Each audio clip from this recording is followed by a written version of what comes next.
You wouldn't last a day as a medieval prisoner, and that's not me being dramatic.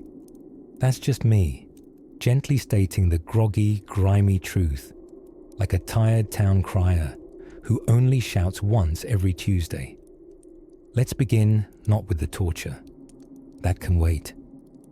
But with the porridge. Oh yes, the porridge. Because long before chains rattled and the town gossip said you'd been clapped in irons for borrowing a loaf without asking, someone ladled a spoonful of something beige and moody into a wooden bowl and called it breakfast. Medieval prison porridge wasn't your modern oat milk cinnamon dusted, almond butter swirl kind of affair. No, this was water, oats, whatever root vegetable was beginning to give up on life. And occasionally, if the cook was feeling reckless, a bit of lard floating like a lily pad of doom. In fact, most medieval prisons didn't serve meals officially at all. You were expected to pay for your own food while imprisoned. That's right. Not only were you locked in a damp stone room with a bucket for a toilet, but you were also presented a bill. Prison was a fine dining be-whale situation. Bring your own legumes. If you had family or friends willing to feed you or bribe the guards, great. You might live through breakfast. If not, your best hope was to attract attention from someone with more coins than you and a suspicious fondness for helping. And now, what did your cell look like? Ah, the dim elegance of cold masonry. Forget windows. The only breeze you got was through the gaps in the wall where time or termites had won against craftsmanship. Bedding was straw if you were wildly lucky.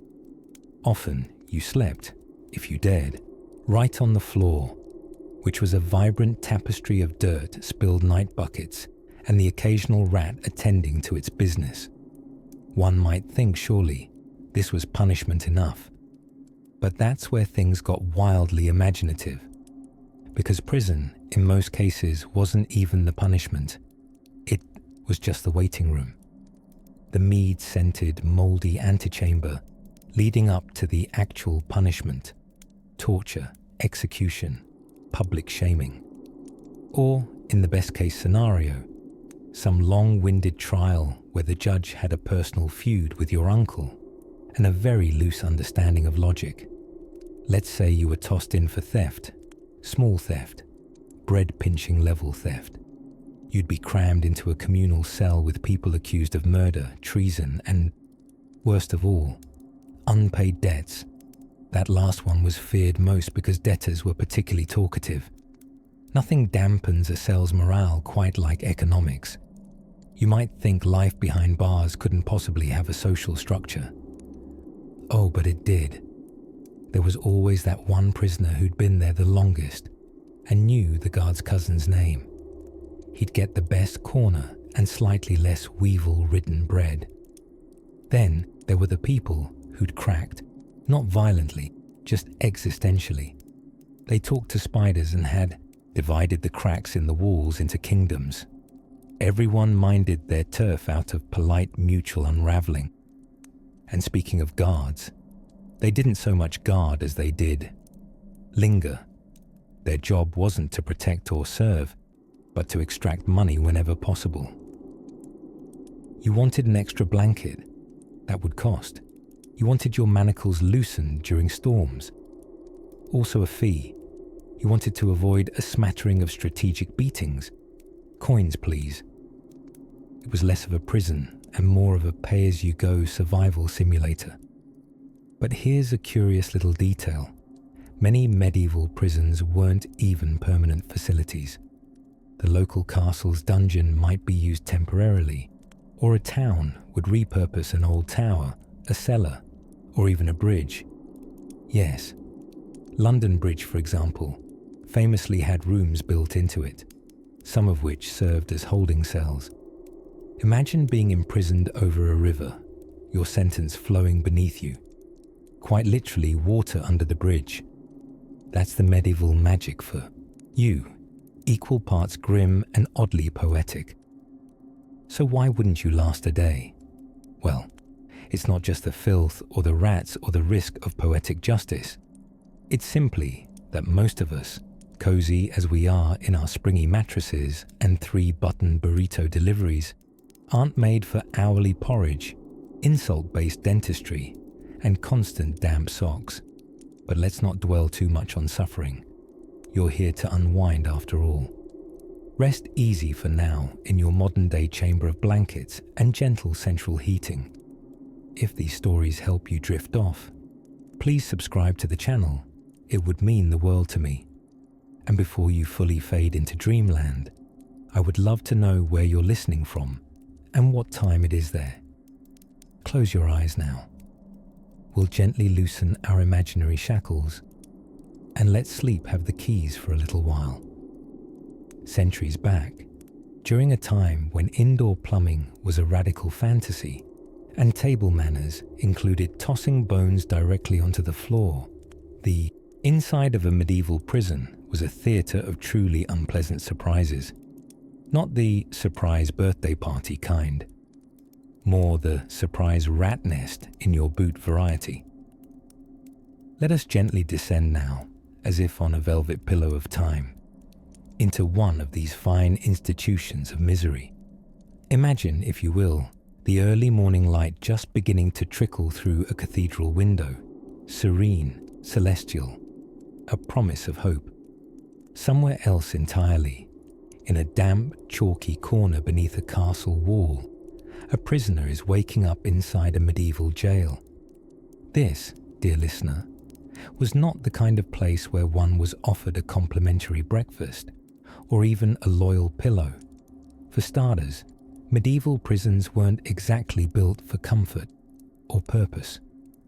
Unlike today, where prisons are institutions with systems, staff IDs, and rules about gluten, the medieval clink was more of an afterthought. A holding pen, if you will, for people awaiting trial, torture, or the royal displeasure of someone wearing 6 pounds of velvet and a frown. These prisons were often carved into the bowels of castles or built into city gate towers, the fun corners of architecture. The Tower of London, for instance, was more than just a place for royal heads to roll. It was also a highly exclusive place to spend a terrifying weekend. Think of it as the worst spa retreat imaginable. Mud masks? Close, just mud. Saunas? Well, it was damp and you were usually sweating from fear, so yes, in a way. And the smell? Ah, the perfume of justice. The average cell reeked of a savory blend of mildew, candle smoke, mortal despair, and human things best left unillustrated. Toilets, if present, were essentially a hole in the corner, sometimes overhanging an open sewer. Otherwise, your personal needs were dealt with in whatever container was either provided or improvised. Medieval prisoners became rather creative with chamber pots and sheer denial. Now your sleeping mat, if you were lucky, was a thin and unconvincing straw mattress, riddled with lice and optimism.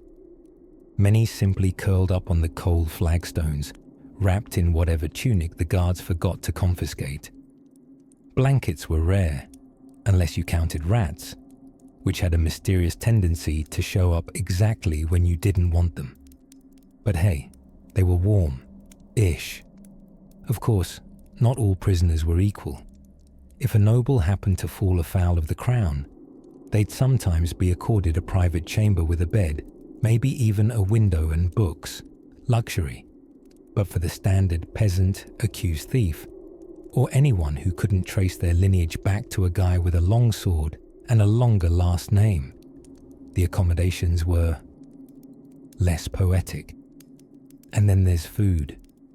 Diet in the dungeon was essentially the early prototype of intermittent fasting, except involuntary and much more intermittent. Prisoners might be fed once a day, perhaps twice if they were important enough, or someone in the kitchen was feeling sentimental. The meals themselves? Mouldy. Bread, dried peas, maybe a sliver of salted meat if the household had leftovers no one else wanted. Occasionally, soup. More accurately, a baffling liquid next to which actual soup would feel overqualified. Water was risky, often drawn from sources that didn't understand the basic principles of hygiene. Arla was sometimes safer, which probably explains a great deal about medieval decision-making in general. Let's not forget, this wasn't a time of well-organized prisoner oversight. There were no rights to phone calls, mail delivery, or warm, inspirational murals. Guards ran things more like a neighborhood feud than a state service. Bribes, threats, and favors dictated your lot in life. Some prisoners ended up paying for their own food and bedding by sending word to their families to cough up coin. This created a rather novel business model known as pay or shiver next to Gerald, who hasn't blinked in days. Comforts were few. Hope was a borrowed luxury. But here and there, sunlight would creep through a slit of a window, or someone would hum a tune from the outside world, and the prisoner might briefly remember that the world held more than shadows and coughs. And sometimes you didn't even make it into the cell. For there were darker places beneath the everyday filth and straw, hidden chambers where doors squealed and screams didn't carry. Places with names like the pit or the oubliette, a French word which, quite poetically, means the place you are very intentionally forgotten. But let's not descend there just yet. For now, let us remain above ground, where the air, though stale, at least attempts to pass for breathable. Somewhere, a rat squeaks in the gloom, a lullaby of sorts for those who lie awake on stone floors, wondering what tomorrow might bring besides damp feet and another round of gloom stew. Sleepy now? Good. Next, let's drift gently toward the harrowing injustice known as medieval trials, the kind where evidence was a rumor and the verdict had already eaten breakfast. Let us tiptoe now into the next room of the medieval prison experience, a place not marked by bars or shackles, but by the absence of something far more potent: cleanliness. That's right. The medieval prison wasn't a fortress of iron discipline and coal stone. It was more like a labyrinth of smells, echoes, and the occasional rat with far too much personality. Prison hygiene in the Middle Ages was, shall we say, aspirational. Few facilities had an actual plan for removing waste from either end of the prisoners. In many dungeons, the toilet was a bucket, one bucket, shared among dozens of inmates. This bucket had a specific job, and yet, tragically, no backup career options when it became full, which it did, often. When the bucket overflowed, well, Mother Nature got her revenge. The floors, once perhaps charmingly cobbled, quickly turned treacherous. Muck puddled in corners, straw bedding grew, colonies of tiny roommates, and the air took on a perfume that would make even a vulture wince. Not all prisons had windows, you see. Some were underground, tucked beneath castles, away from the inconvenient sunlight that might scorch the dignity of their captors. Ventilation. That concept hadn't yet made it across the moat.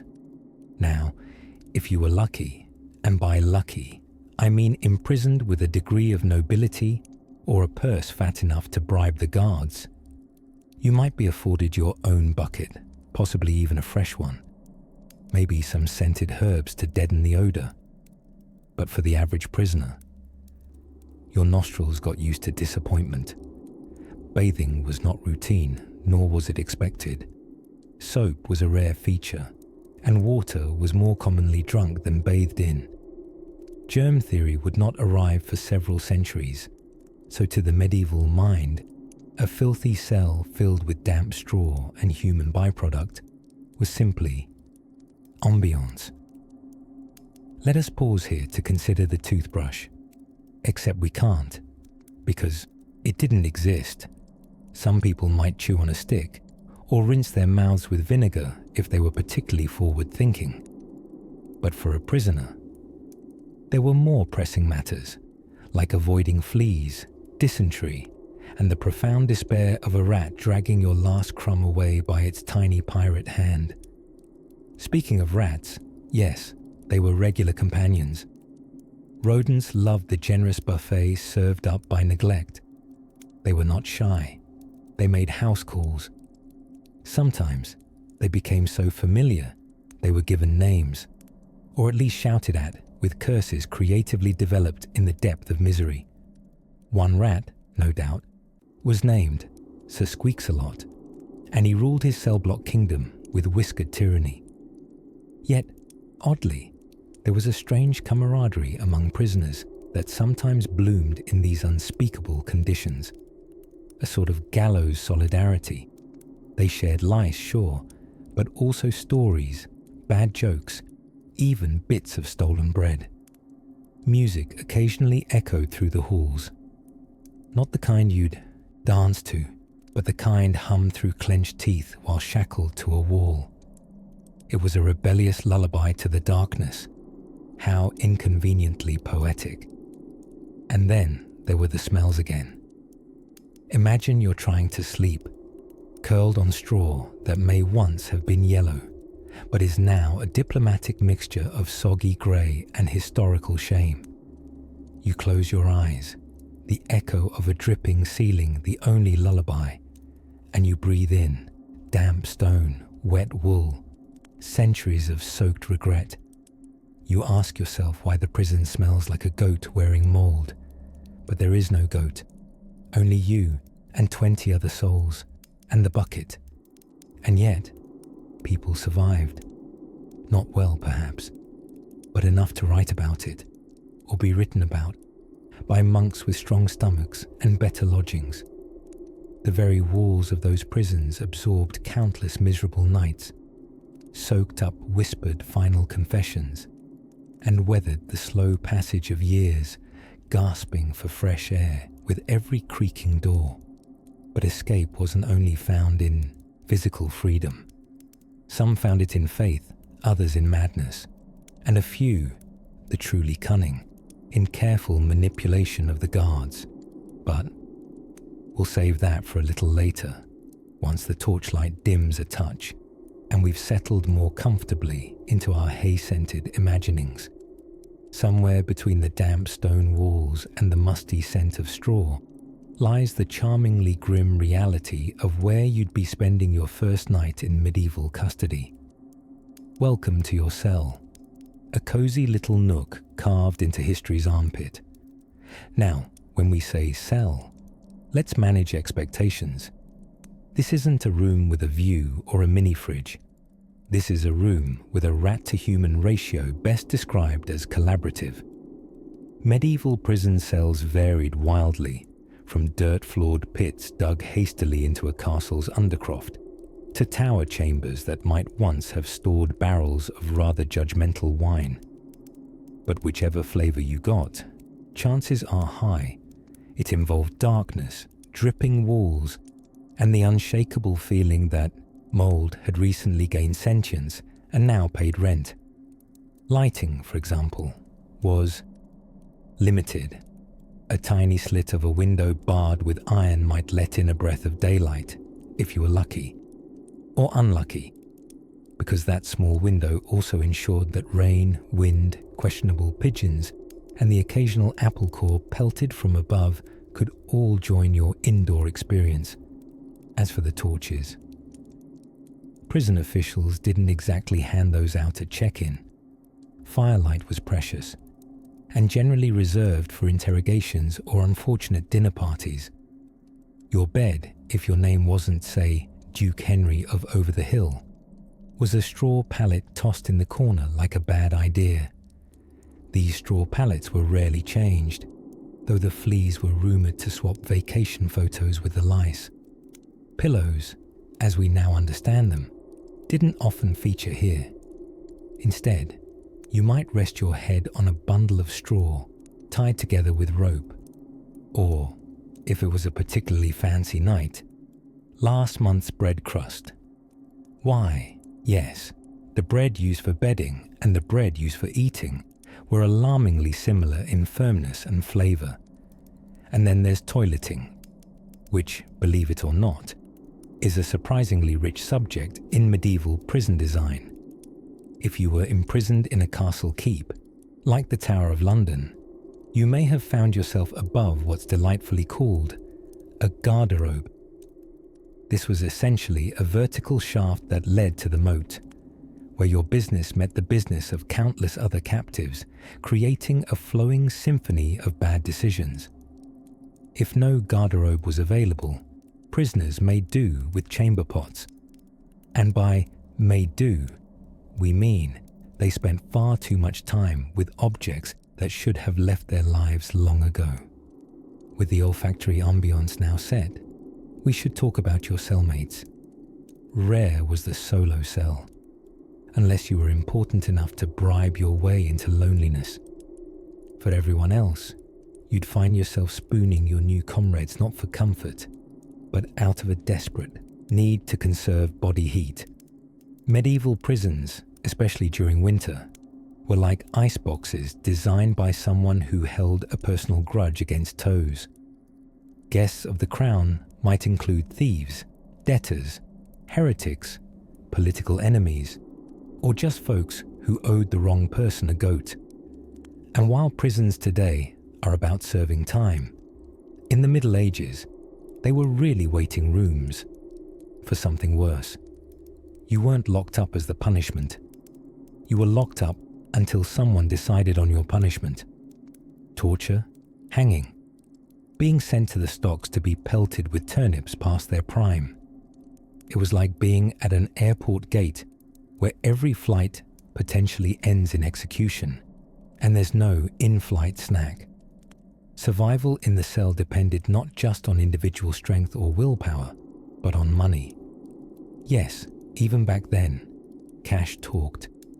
You could bribe your way into receiving extra blankets, extra meaning less wet. Food as well. Jailers were under no obligation to feed you 3 square meals a day. In fact, you'd often need friends or family to deliver food to the entrance. Otherwise, it was common to live off baked hallucinations and an enthusiastic rat-catching diet. Hope you like protein. In some cities, prisoners would sing sad songs from their windows to guilt townsfolk into dropping a coin or hunk of bread into a basket tethered to a rope. It was the medieval equivalent of a GoFundMe page, but with dramatically more pigeons. Still, amidst the wet straw, communal dental hygiene, which is to say there was none, and the lingering scent of medieval ambition unwashed for weeks, something extraordinary persisted. Humanity, the whispered prayers, the shared laughter at bad jokes in Latin, the alliances, the betrayals, the silent dreams. Even here, in such murky confines, stories were told, and lives continued desperately forward. Some found faith in the darkness, writing verses with charcoal on stone. Others meditated, not necessarily out of enlightenment, but because boredom took on new transcendent forms.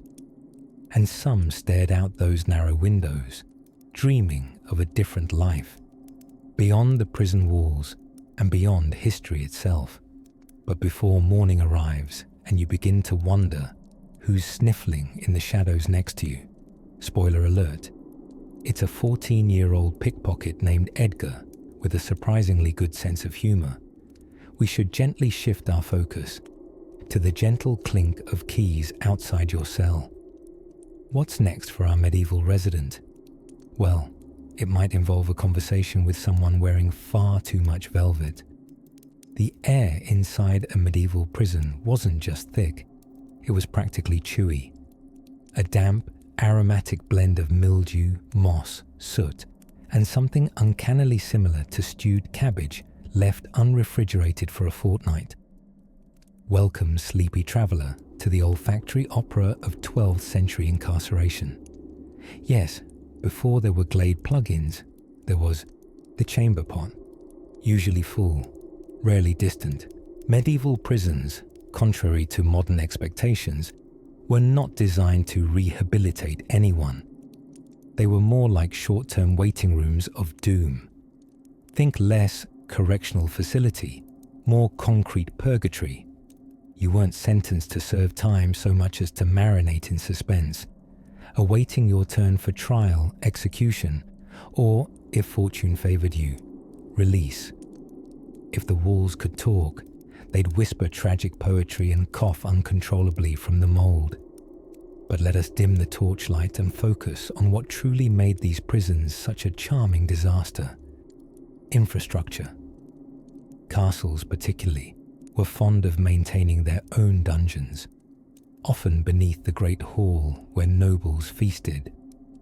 While the aristocracy gnawed on roasted boar and sipped mead, prisoners below gnawed on uncertainty and sipped.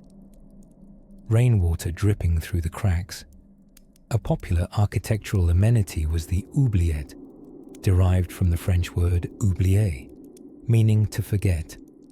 An oubliette was a pit, prison.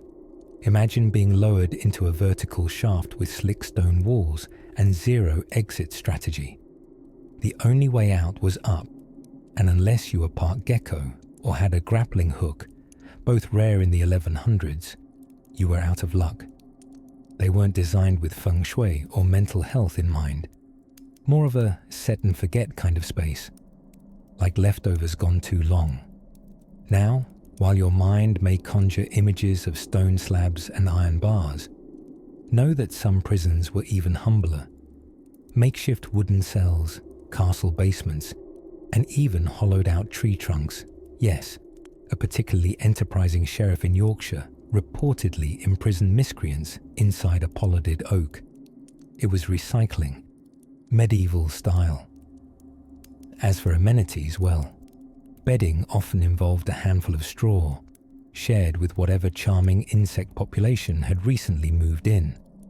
Lice were standard issue. Fleas came complimentary.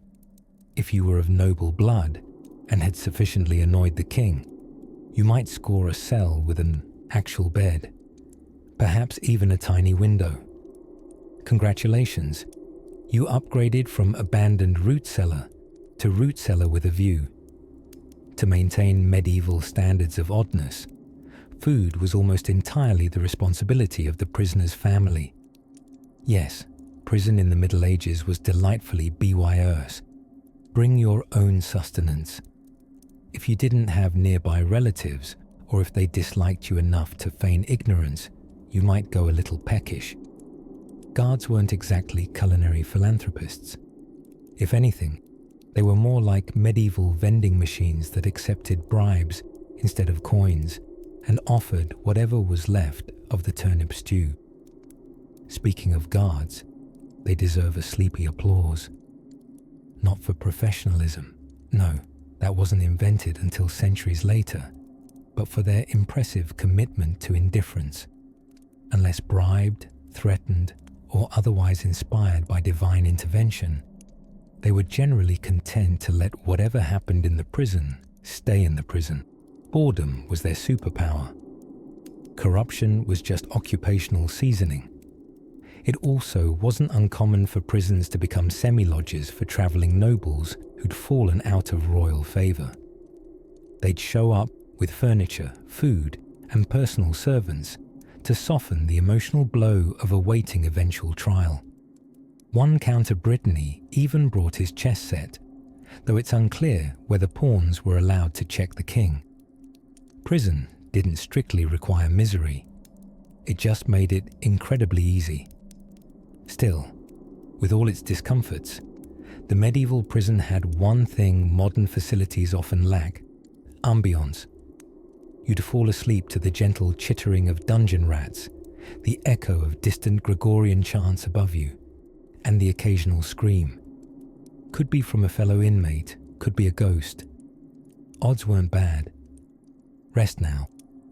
We've only just touched the stone walls of your confinement. Ahead lies the curious company of your fellow inmates. Some of them criminals, some entirely innocent, and others just cursed with bad luck and even worse social connections.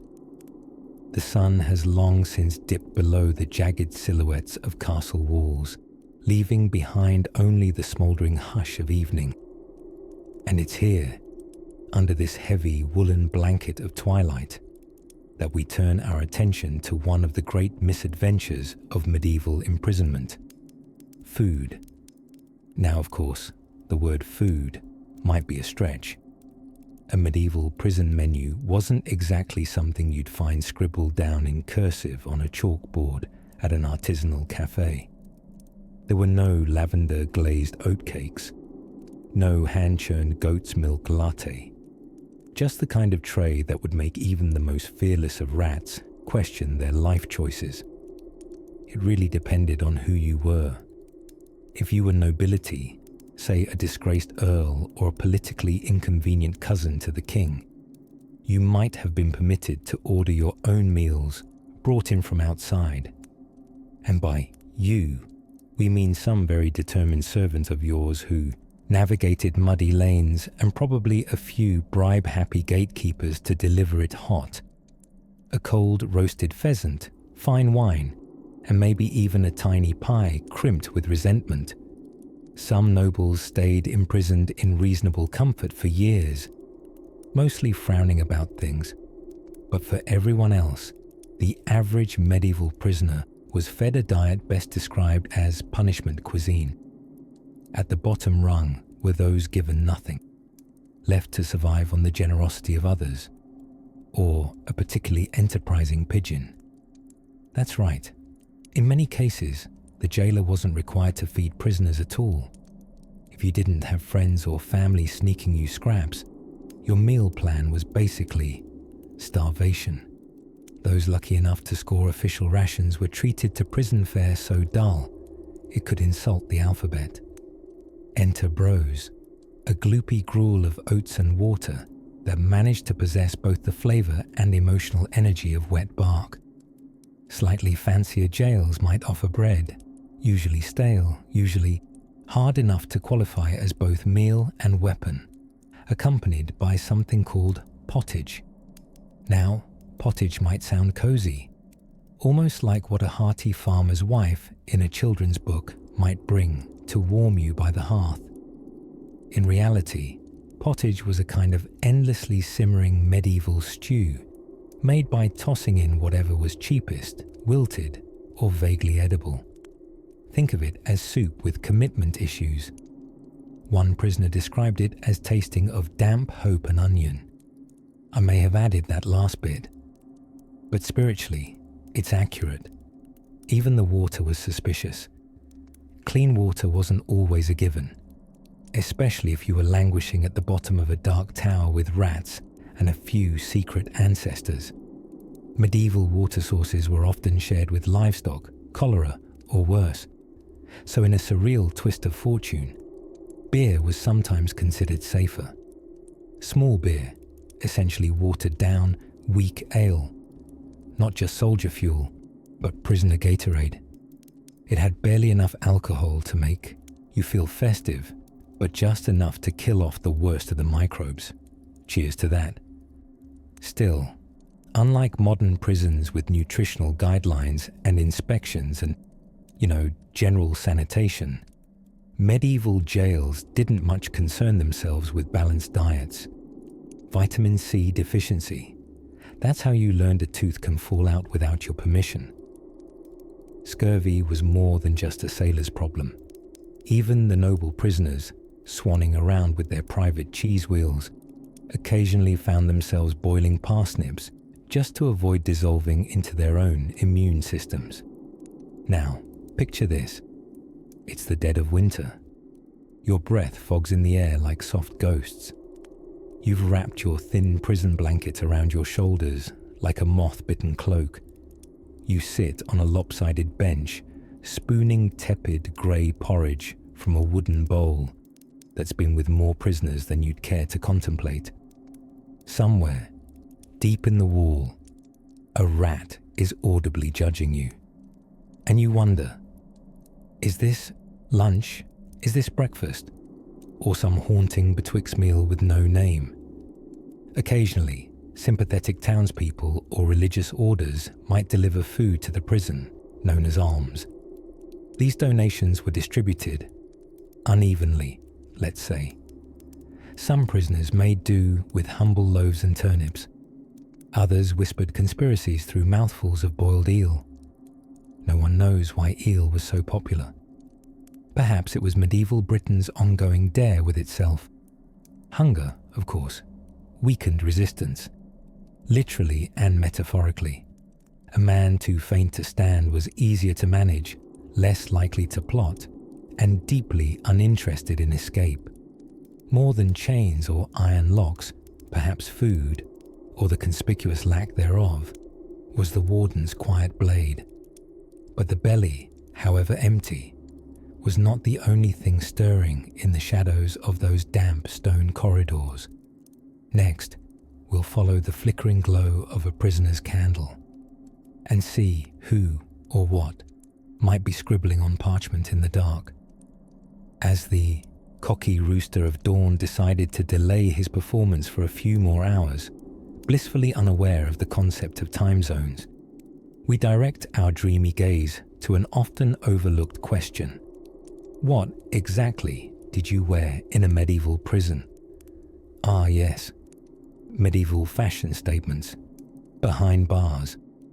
Now, before visions of velvet doublets and feather-plumed caps fill your head like a misguided Renaissance fair, consider this. The average medieval prisoner was not dressing for compliments, or for comfort, or really for anything except existential humility. In the early days of dungeon chic, the outfit of the incarcerated was more of a concept than a wardrobe.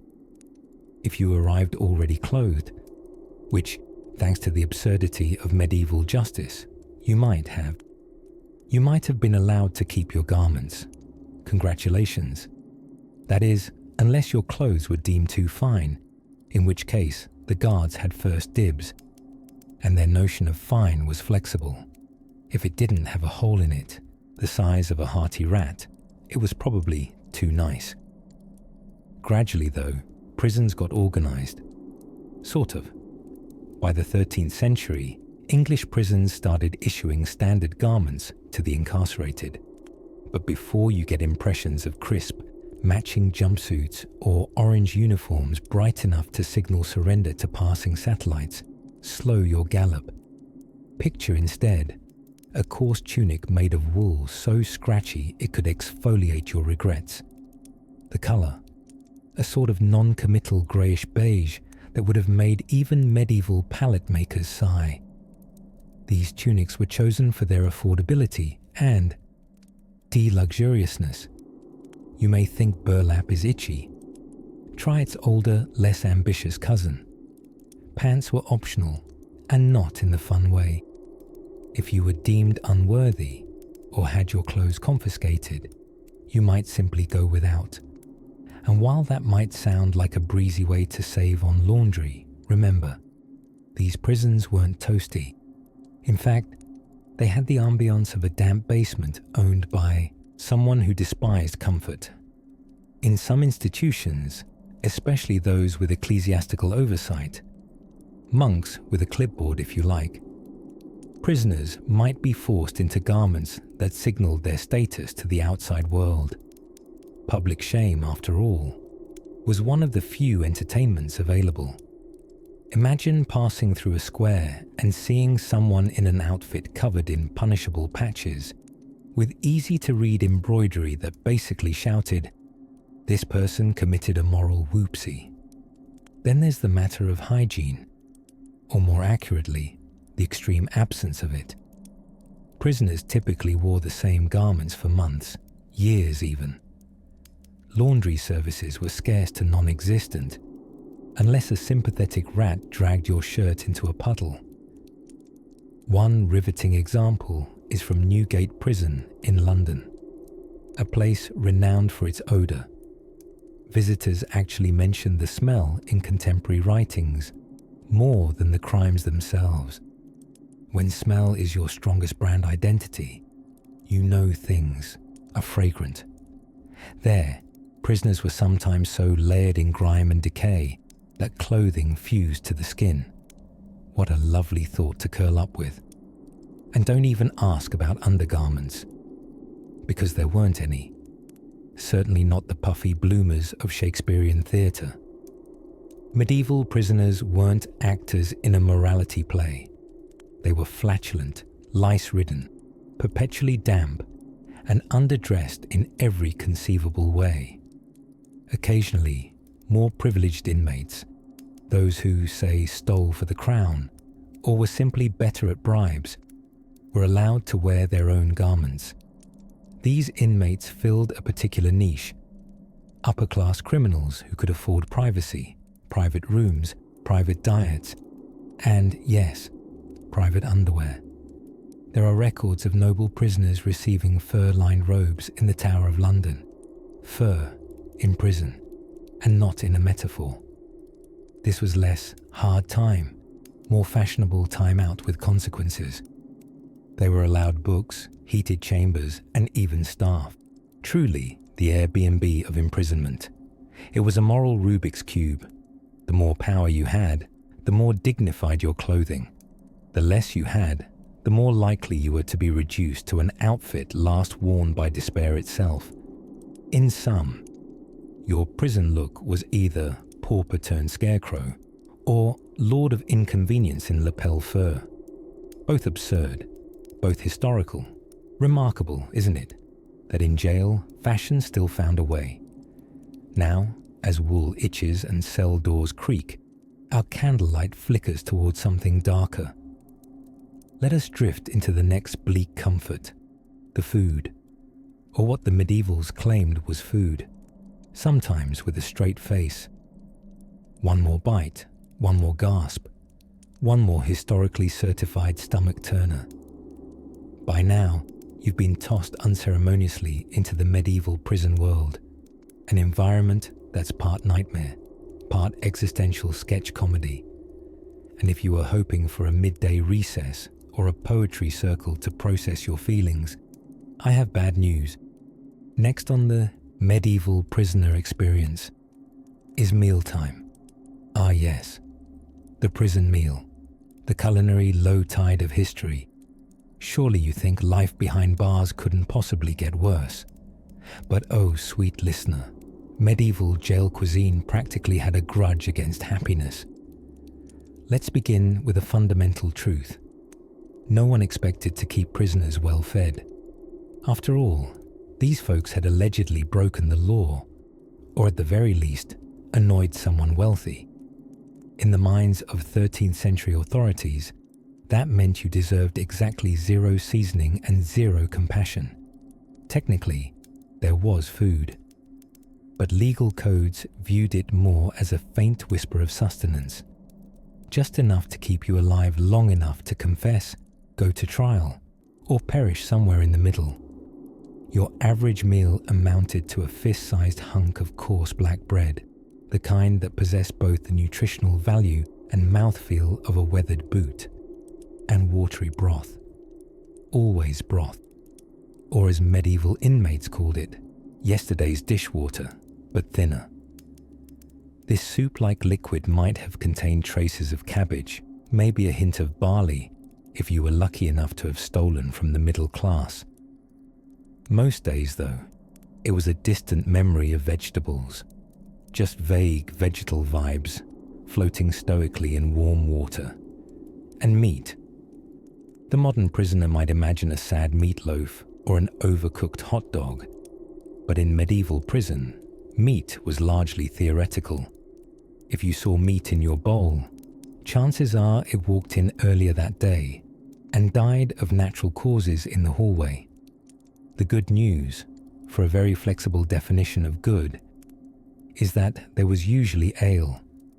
Ale was safer to drink than water at this point in history, as the brewing process killed off some of the worst medieval microbes. People didn't fully understand germs yet, but they were developing a deep, instinctive trust in things that frothed. Your prison ale wasn't likely to produce a roaring tavern buzz. It was weak, sour, and, occasionally had things floating in it, but it could warm your belly and blur the sharp edges of your cell for a few minutes. You might even dream briefly of being anywhere else: a turnip farm, a monastery, a plague ship. Now, lest you assume this pitiful fare was provided out of institutional generosity, let's correct that. Many prisoners in the Middle Ages had to pay for their food. Yes, pay. The jailer wasn't just the man with the keys. He was also your reluctant waiter, ambitious landlord, and occasional saboteur. If you couldn't bribe your way into better treatment or afford to buy actual food from the outside, you were left at the mercy of whatever scraps the guards remembered to ladle out through the bars. Meals were inconsistent, often late, sometimes forgotten entirely. And if you were wealthy or had influential friends, well, your experience was dramatically different. Some elite prisoners dined quite comfortably in special tower suites. They brought their own mattresses, their own cooks, and even dinnerware, because nothing ruins a roast pheasant like eating it with one's fingers while surrounded by the peasantry. Documents exist of noble prisoners ordering wine, multiple courses, and fruit preserves into London's Tower. One even requested almond milk. Almond milk in prison. Today, you have to go to a yoga studio for that. But you, our humble imaginary inmate, have no almond milk. You have stale bread, cabbage-adjacent soup, and the gentle, endless company of a chamber pot slowly fermenting a few feet away. Imagine unwrapping your chunk of bread, wrapped, of course, in yesterday's breath, and breaking it in half to share with the rat you've named Bernard. The two of you nibble in silence, broken only by the continual dripping from the ceiling and the occasional scream echoing through the stone. Even in such bleakness, there's something quietly communal about mealtimes. A brief rhythm to the otherwise shapeless hours, the scraping of bowls, the grunts of digestion, the clink of wooden spoons against clay, a tiny orchestra of endurance.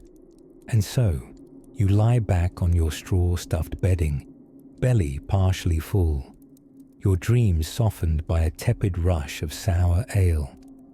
If you squint hard enough at the flickering torchlight overhead, it almost looks like a distant star, one that's very dim, possibly dying. Even in the murky gloom of prison life, there's always the next moment, just over the threshold of sleep and time. And speaking of thresholds, wait until we introduce you to your cellmates. As the prison doors swing shut with a groan that sounds almost apologetic, let's take a gentle step deeper into the life of a medieval inmate. The air inside this particular stone-walled chamber, let's call it the dungeon but make it sad, is thick with damp and perhaps the faint aroma of, well, centuries of poor sanitation, far from the scented candles of a modern spa. This, dear listener, is where many prisoners spent their days. And oh, what days they were, not measured in hours exactly, more in sighs and coughs and the occasional pleading for a cup of water that wasn't suspiciously green. Now, despite what popular imagination might suggest, not every cell was a rat-infested hole draped in chains and melodrama.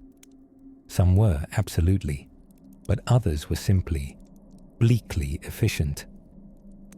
Picture a small windowless room, perhaps 10 feet by 6, the walls sweating with age. There's a wooden platform, technically a bed, emotionally a punishment. No mattress, of course, just splinters and regrets. If you were very poor or very unlucky, or both, as was often the case, you'd share your cell with several fellow prisoners, none of whom had recently discovered the joys of deodorant. And thus, from sunup to sundown, one might bond over lice, whisper about legal injustices, or compose angry and entirely hypothetical, letters to the king.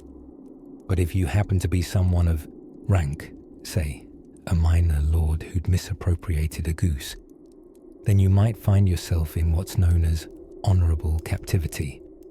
This entailed slightly nicer accommodations, marginally better food, and, crucially, fewer people weeping in the corner. You might even bribe your way to a private cell. It still wasn't comfortable, but at least your cellmate wasn't also sharing your shirt. Now, as the hours pass, you'll discover the peculiar boredom of medieval prison life. There's no Twitter, no books with dragons, no Sudoku scrolls. Just you, your thoughts, and a very persistent woodlouse. Time, in this space, becomes gooey.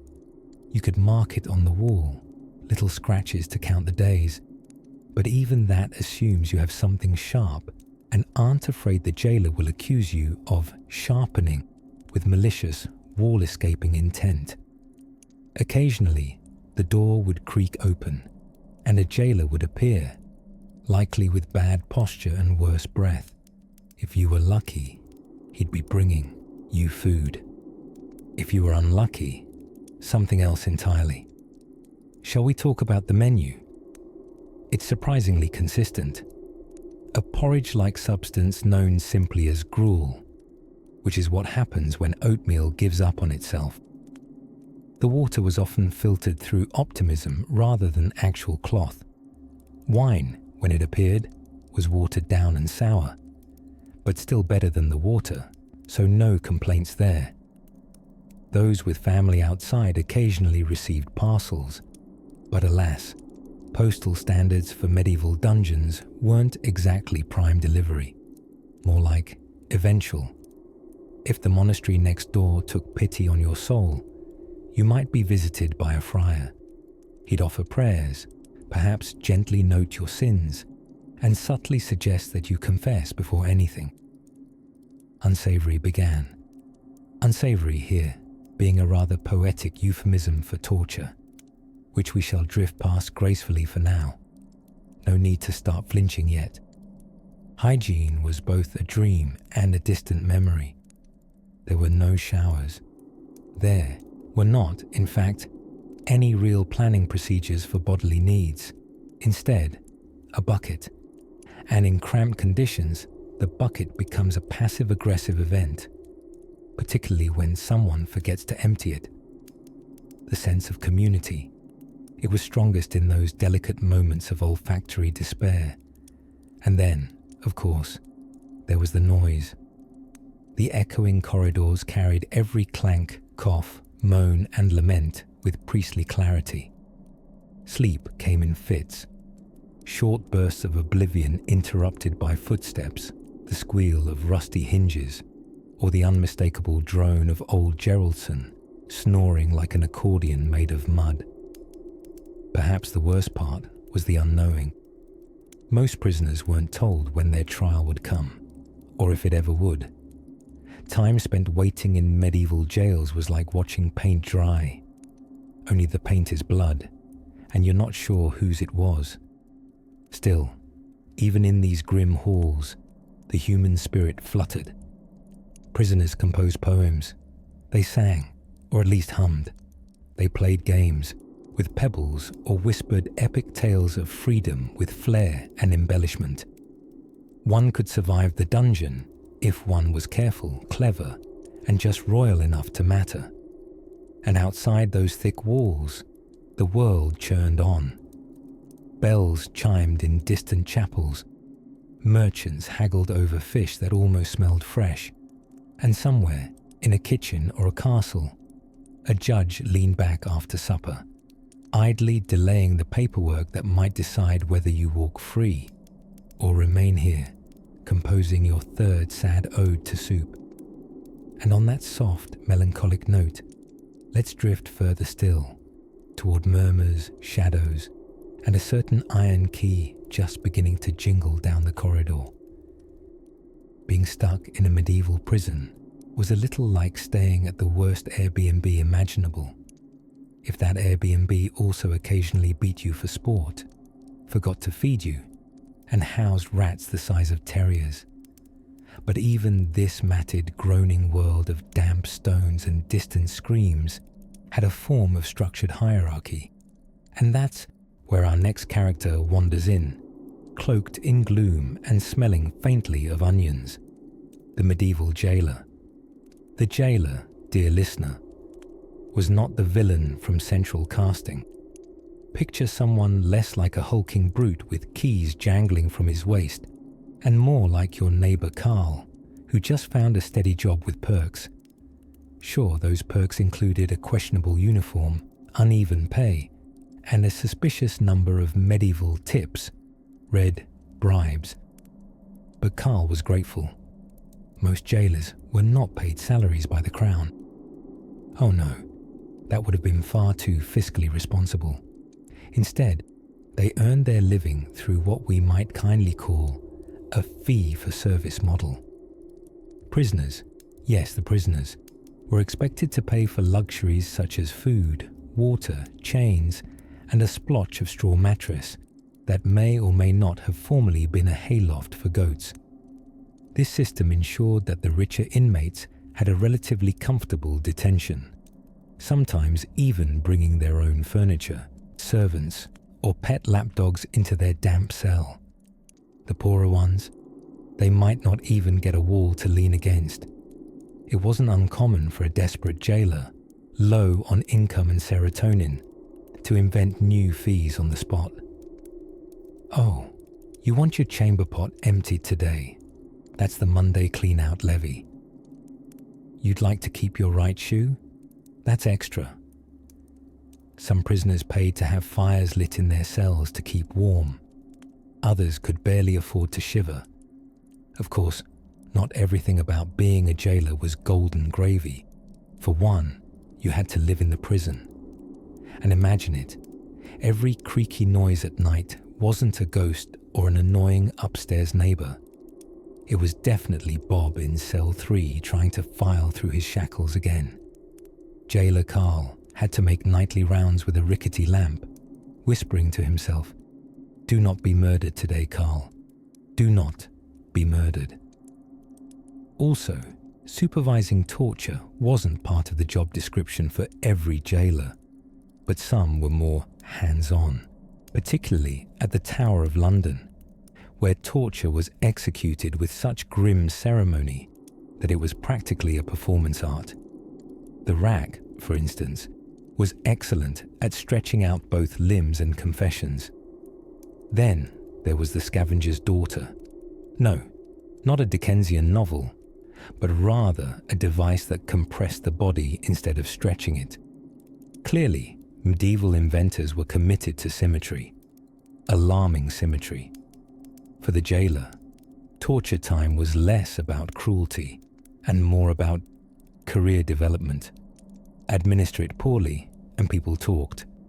Do it too well, and people also talked, often about reporting you to your mysterious superior, who had a name like Sir Reginald the Damp.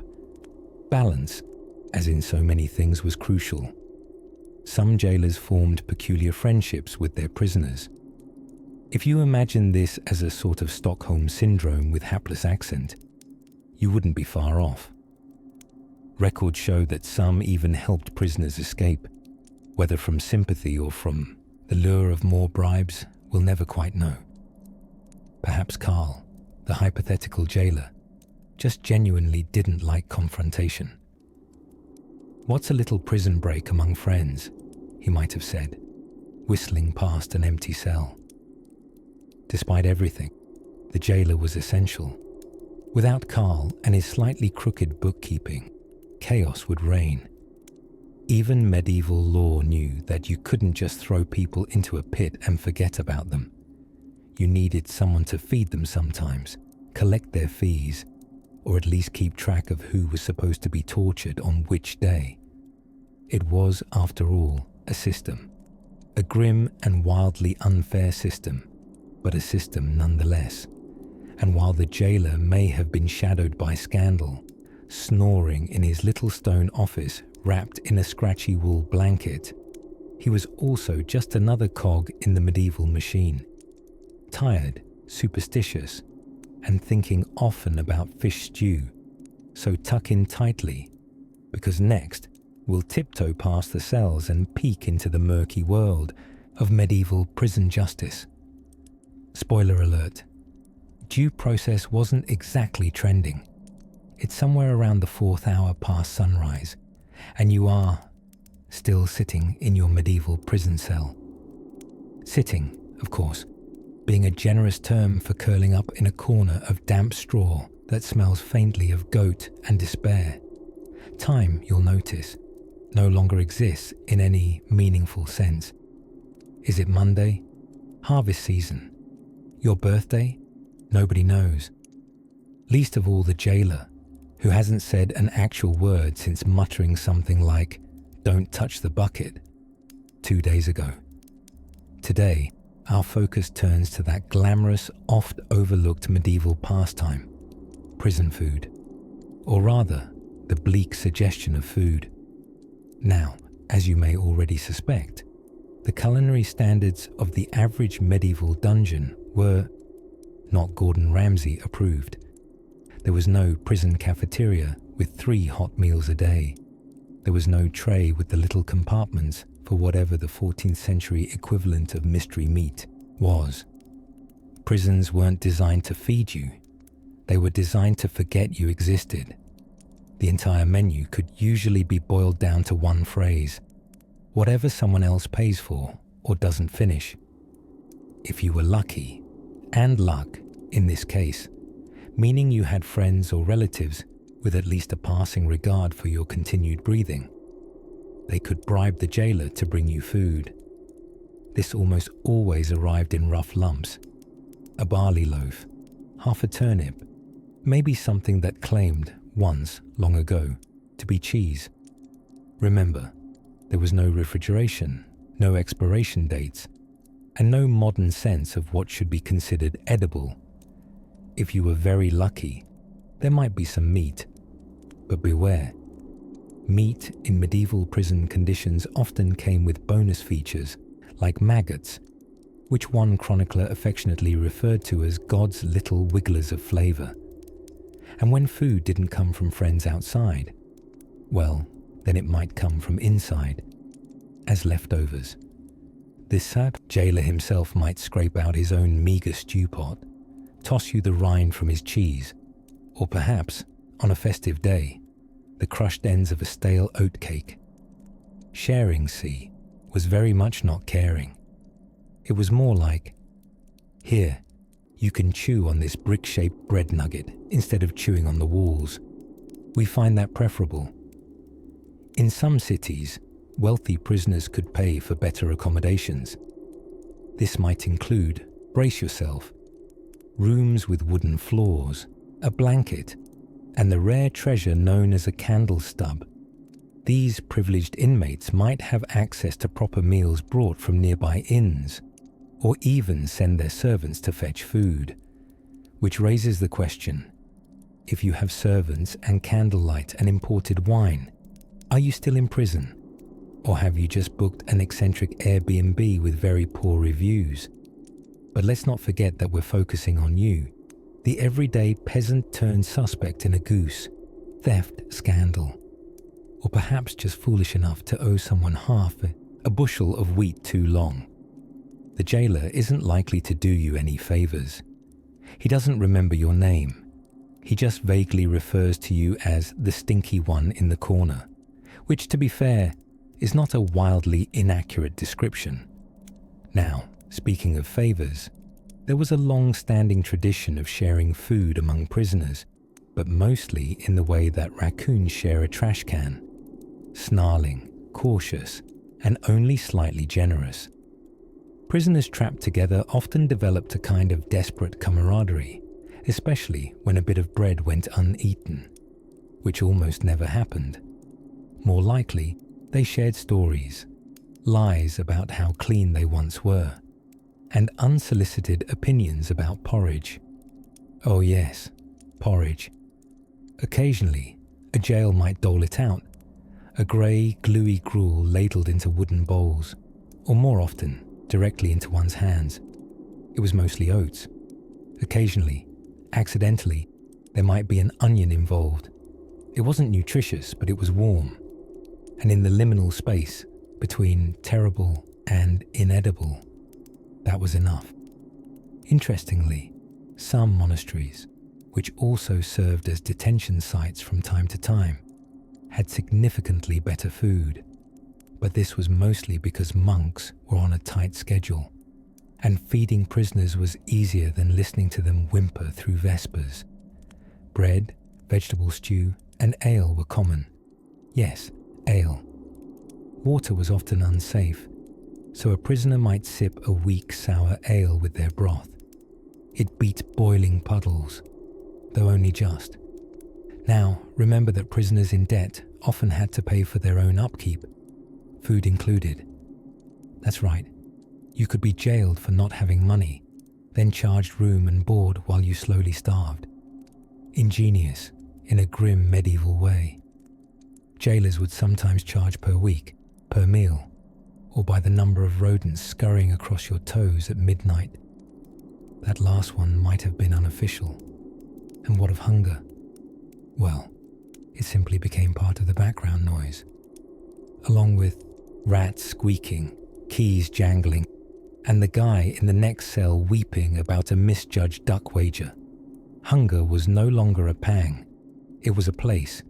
You lived in it, picked your teeth with it, dreamed of bread, or better yet, remembered it, as if it were a romance gone sour. So tonight, as your stomach gurgles a medieval tune of its own, we shall drift our thoughts toward another curious part of your so-called rehabilitation: the entertainment options available to the imprisoned, assuming, of course, you consider screaming ghosts and the occasional singing jester to be entertaining. But more on that in a moment. Picture, if you will, the sun beginning its slow descent behind castle walls, throwing long, golden shadows over uneven cobblestones. The air is thick with the scent of firewood smoke and damp moss, and in the quiet hum of the evening, a less than eager medieval prison guard unlocks a heavy oak door. It creaks open with the enthusiasm of a man who's only ever had boiled turnips for dinner. Inside, a chamber not quite large enough to stretch your arms, yet still roomy enough for all your regrets. Welcome to the world of medieval solitary confinement, a form of punishment best described as time out, but for grown-ups who may or may not have stolen a bishop's cow. Now, what you may picture as solitary, a silent cushioned room with plenty of brooding time and perhaps a rat named Edgar for company, is far from what our medieval ancestors endured. The real sartorial flavour of solitary was a tight stone cell, usually underground, with about as much airflow as a wine bottle sealed in wax. If you were lucky, there was straw on the floor. If you were unlucky, there was water, and it wasn't hot. Let us spend a moment with a hypothetical prisoner named Thomas the Tardy, not because he was late, but because he was frequently accused of delaying king's taxes, something kings found almost as offensive as being called Gregory instead of your Grace. Thomas was tossed into a cell beneath the old jail at Norwich Castle, a place so dark that it was said you could forget what your own feet looked like. Though, given the sanitation, perhaps that was for the best. The thing about medieval solitary wasn't just the absence of company, it was the very intentional stripping away of the senses. Light? None. Food? Infrequent porridge, delivered so impolitely that it might land more in the straw than in your bowl. Sound? Only the distant drip of condensation and the occasional outburst from someone in the cell next to you realizing, for the 17th time, that stone is a terrible mattress. Hygiene? Well, in solitary confinement, you weren't exactly invited to spa day. Bathing was not customary, or encouraged, or available. most prisoners had to make do with licking the condensation off the stone walls if they got thirsty, which, while not exactly hydrating, did at least offer a certain minerally zest not found in modern beverages. And let's not forget the fashion. Prison garb was rarely uniform. If you arrived clothed, you'd stay clothed, until your clothes, one thread at a time, surrendered to the elements. Nakedness in solitary happened more often than not for humiliation necessarily, but because in prison economies, fabric was more precious than anything short of functional teeth. Thomas the Tardy, left to commune silently with his guilt, and a particularly aggressive spider named Benevolence, found his mind wandering. Prison records, yes, some survive incredibly, include notes by monks or wardens describing lucid trances experienced by the long sequestered. Was it divine revelation, or the steady march of sleep deprivation marinated in cabbage steam and despair? Hard to say. Yet what made solitary truly dreadful wasn't the cold or even the hunger. It was what people feared would happen to their minds. The medieval world was steeped in belief. Ghosts, omens, saintly interventions, and the invisible chorus of sins lurking in every unseen corner. A prisoner in solitary had only the voices in his head to argue with. And in those confined shadows, those voices grew lively. Some conversed with angels. Others kept up surprisingly sophisticated debates about canonical law with mouse families. On rare occasions, solitary truly was a sentence unto itself, not in duration, but in finality. Some prisoners were simply abandoned, a few forgotten, others buried by bureaucracy, or more literally, by ceiling collapses, a poetic, if unfortunate, exit.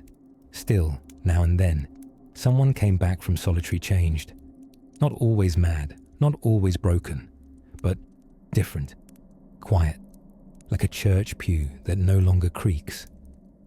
Tales were whispered of prisoners returning with the uncanny ability to recite psalms backward or predict the weather via toenail aches, a talent still disappointingly unmonetized. As night presses closer around the dungeon, we leave Thomas the Tardy humming to himself in a minor key, not because he knows any real tune, but because when you're alone long enough, a single note becomes a symphony. But what of those rare moments when solitude was interrupted? When a guard creaked open the door, not for meals, but visits, whispers, informants, strange flickers of kindness, or some new cunning form of punishment. That, my patient listener, is another quietly echoing tale, tucked away in the damp shadows beneath a fortress wall, where even the rats had second thoughts about hanging around, was the uncelebrated realm of medieval sanitation, or, more accurately, the majestic absence of it. Our noble prisoner, still clutching his dignity like a threadbare blanket, would now become intimately acquainted with his latest torment. Not a rack, not the stocks, but what we affectionately call the garderobe. Ah yes, the medieval toilet. Don't let the vaguely garden-themed name fool you. There were no roses here unless you count the flowery language prisoners employed while squatting in the dark. The garderobe was typically a vertical shaft built into the castle wall, leading directly to the outside world, or, if you were especially unlucky, to a pit beneath the tower nicknamed the murder hole, for reasons that had very little to do with killing and everything to do with, well, draining. For the average prisoner, attending to personal business was neither private nor prompt.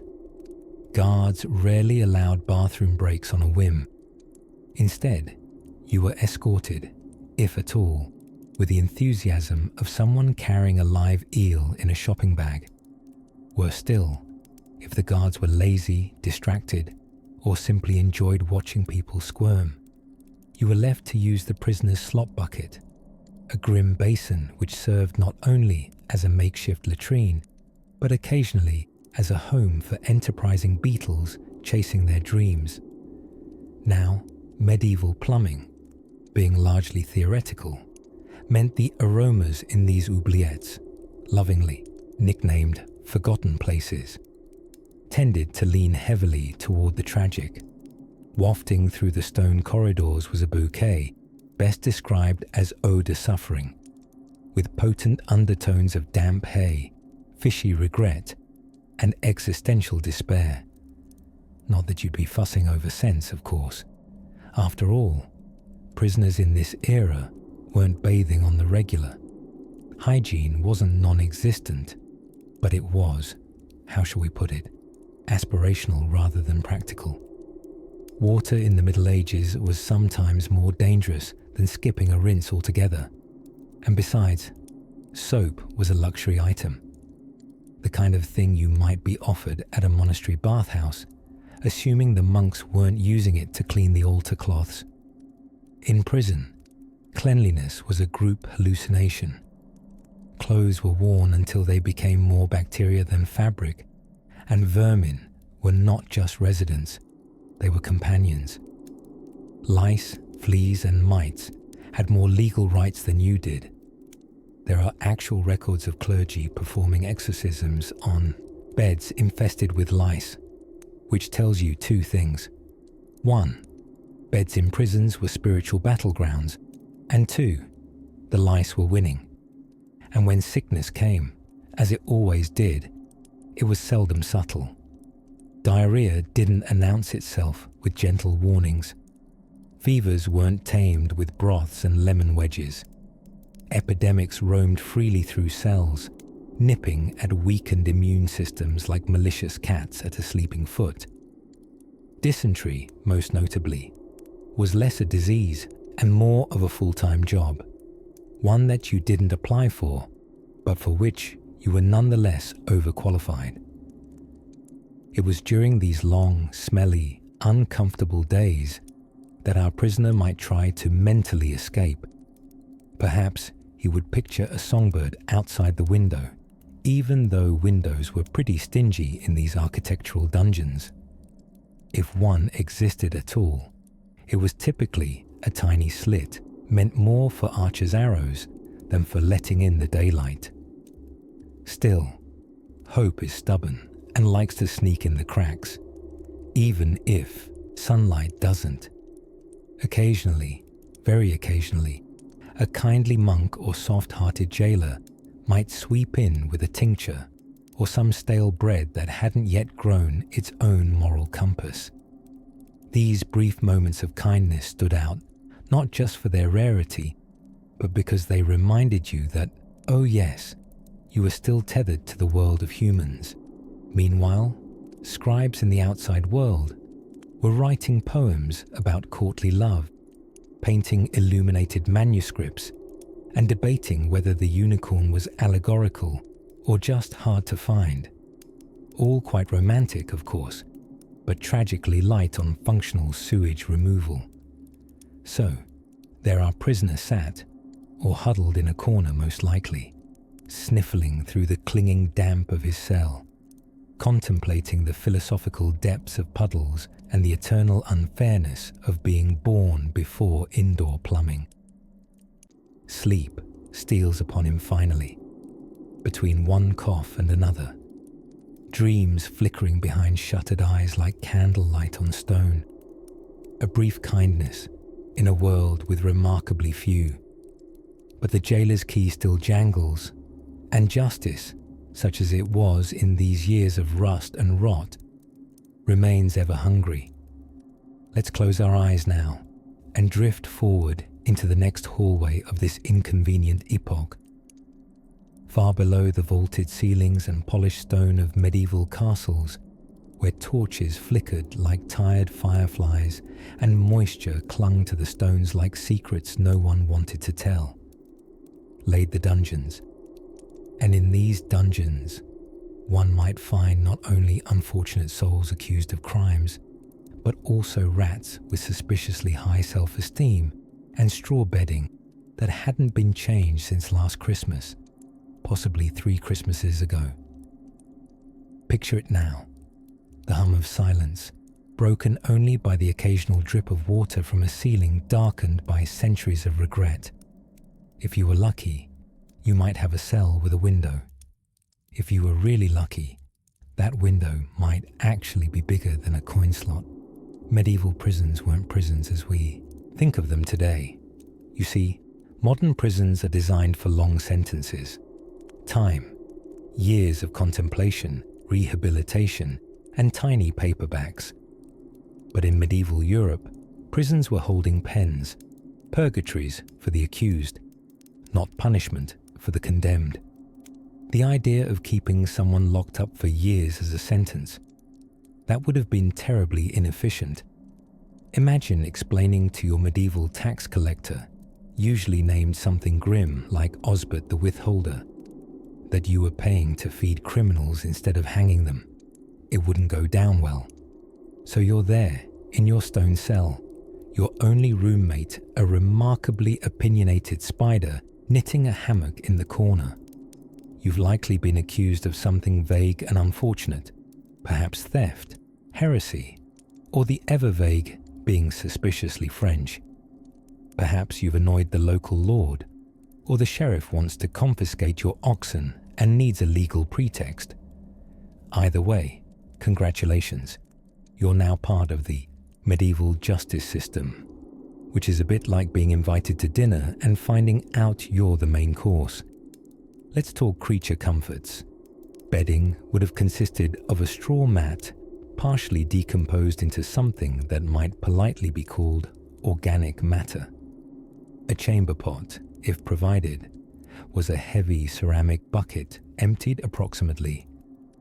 Rarely, if you're envisioning something out of a gloomy oil painting, complete with iron bars and manacles suave enough to rattle ominously during thunderclaps, you're not entirely wrong. But there's a twist, because unless you were terribly important or fabulously unlucky, your cell likely didn't even lock. Prisons relied less on steel doors and more on the brutal honesty of stone walls and gravity. Some weren't even below ground. Many were towers or standalone sheds with names like The Keep or That Place Jeremy Was Never Seen Again. And then there were the jailers. Often unpaid, they made their fortunes, offering services to the inmates: blankets, food, water, a bucket with slightly fewer holes, at a price. The phrase pay to play had a more desperate ring when the game was survival, and your starting inventory was a medieval tunic and one very short prayer. If you were truly elite, say a noble or someone in posh manacles, you might get what's called house arrest, or literally a nicer room at the top of the tower with a view of the courtyard executions. One rather luxurious prison cell in the Tower of London reportedly had tapestries, a feather bed, and warm pies delivered regularly. Detention, but make it aristocratic. Now, of course, much depended on which century and which country you were unlucky enough to be imprisoned in. In 14th century France, for instance, prisoners awaiting trial could be shackled to the wall in a position charmingly referred to as the standing coffin. Not actually a coffin, of course, just a standing place of reflection for days, possibly weeks. You'd stand because sitting wasn't really an option and reflect on things like, why did I ever think sneezing in front of a bishop was safe? But don't worry, some settlements would keep you busy with the delightful process of compurgation, where you'd need to gather a dozen friends to swear you weren't a witch.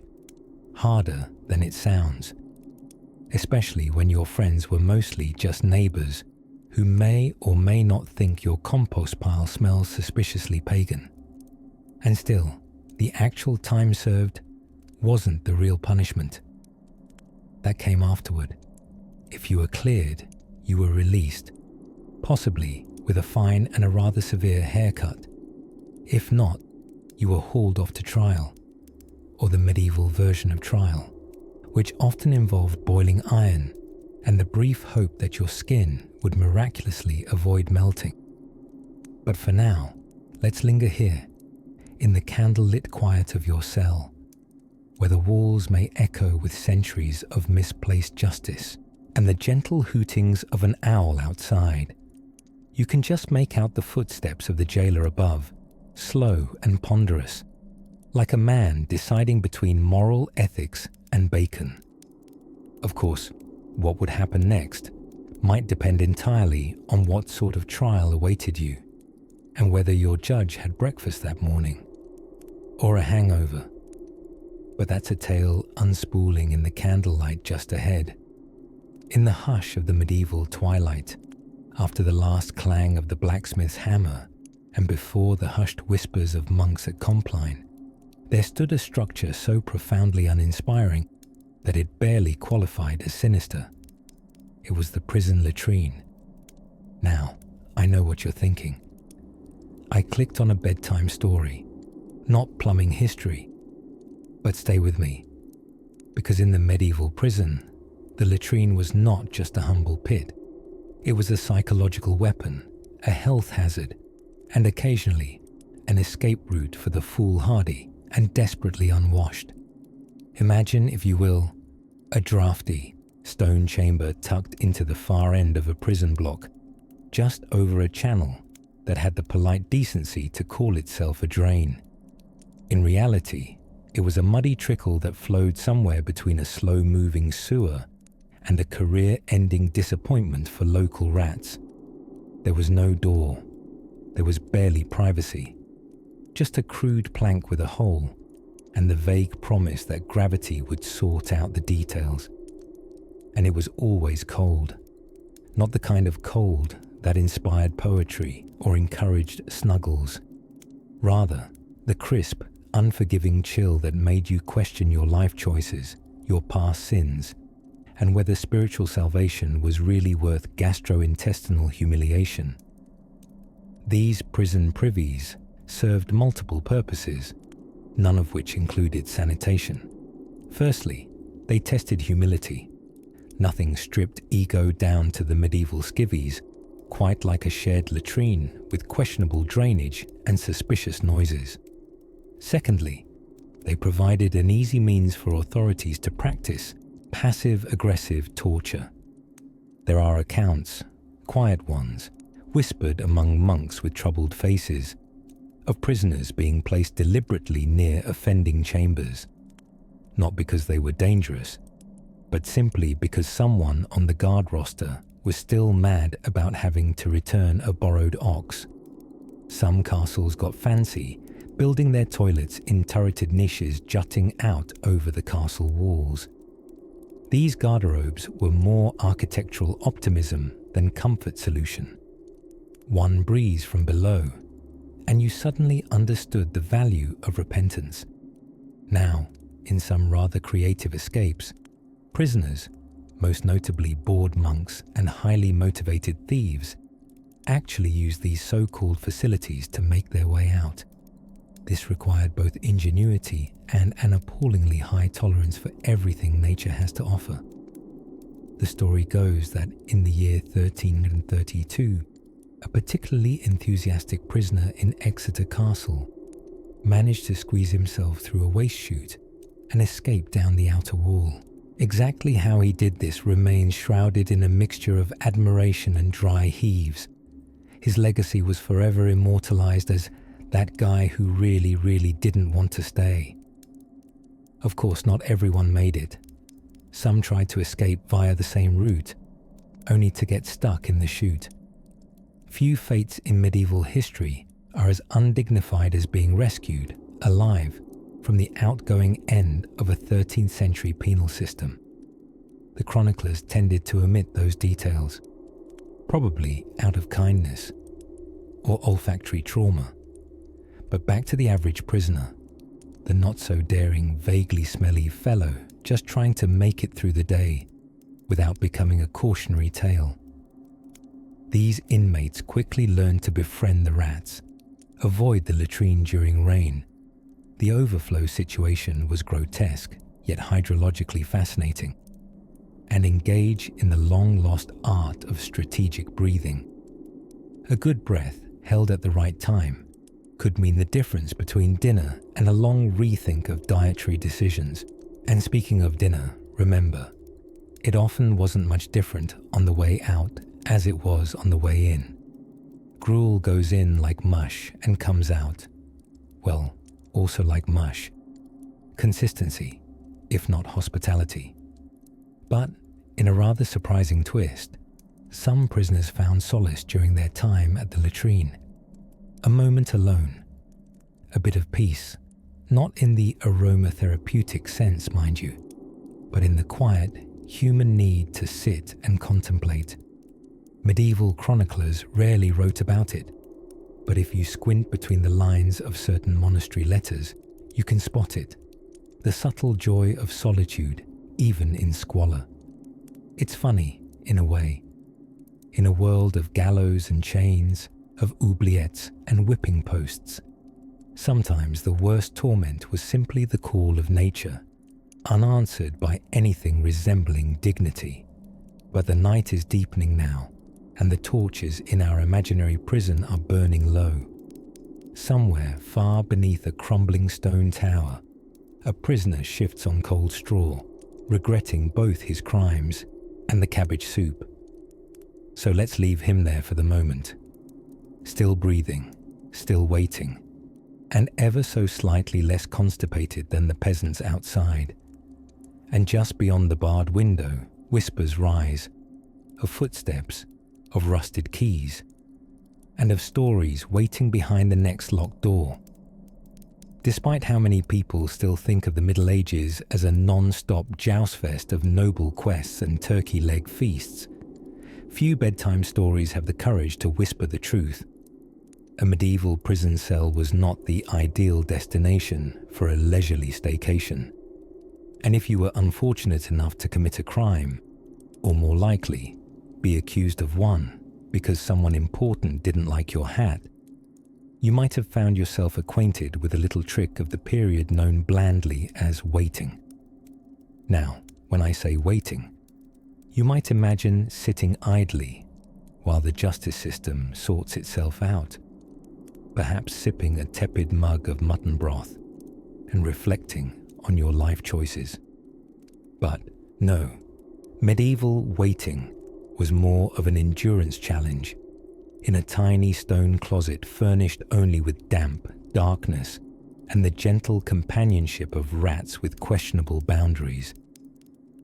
Let us drift into a shadowy cobblestone corridor beneath the earth, where air is damp with the breath of centuries, and the only light filters in around the edge of a bolted door, if there's a door at all. You were in juridical limbo, trapped between arrest and judgment, not unlike being stuck on hold with a 12th century call center.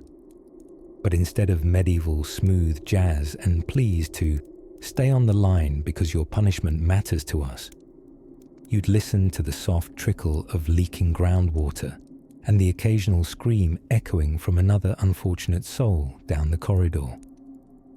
Interestingly, being imprisoned before your trial wasn't necessarily considered part of your punishment. Oh no, that would have implied the Crown owned some kind of logistics calendar. Instead, imprisonment was simply your civic responsibility while someone decided what to do with you. Days turned into weeks, meals turned into mold, and the outside world became a place you vaguely remembered being slightly less damp. If you were poor, which statistically you were, the bedding provided was the floor, sometimes straw if the jailer was feeling extravagant, and vaguely less barbaric than usual. But straw, you see, came with the bonus prize of lice, fleas, and a hearty sense of betrayal. But fret not. If you had coin, even a few, you might bribe the jailer for a better cell with amenities like basic light, food that didn't immediately rebel against your stomach, and the novel absence of other prisoners relieving themselves in your corner. These were the luxury suites, light grime instead of heavy mildew. Roomier too, the sort of place you might bring your solicitor if you could afford one, or your priest if he hadn't already stopped returning your carrier, pigeons. For the lower budgets though, the daily menu included bread, when available, water, sometimes beer-flavored water, and possibly a cheese-like object of uncertain origin. Spoons and plates were a luxury, and so meals were mainly served ambient and vaguely wet. And then there was jail fever, essentially typhus, wearing a medieval cloak and swinging through the prison halls like it owned the place. All it took was one louse playing matchmaker between prisoners, and suddenly half the cell block was introducing their souls to the afterlife. Magistrates sometimes postponed trials simply because too many of the accused had gallivanted inconveniently into the realm of the deceased, rendering the entire process somewhat moot. History, it turns out, doesn't always respect plot accuracy. Yet, amidst the mouldy bedding, the casual plague, and the deeply uncooked justice, perhaps the most surreal part was that your stay came with a bill. When, if you were ever released, the jailer would patiently hand you an itemized scroll, 1 shilling for straw, another for food, an abstract fee for continued breathing in my building, and so on. It was less like a prison sentence and more like being slowly extorted by a damp innkeeper who was very confident in your inability to complain. If you couldn't pay, well, back in you went. Because justice, like fashion in the Middle Ages, was mostly about layers, and not all of them matched. Still, even in these grimy holding cells time passed. A few may have carved patterns into stone or whispered songs beneath their breath. Rats became familiar faces, almost co-workers. And in a strange way, the prison became a second world, a timeless eddy swirling within the wider tide of medieval life, where morning had only the vaguest connection to sunlight, and hope faded gently, accompanied by the scent of oblivion and onions. But soon, someone would finally remember your name, perhaps a trial, or worse, a sentence, and your damp, rodent-infused retreat would give way to something entirely different. You might think it couldn't get worse.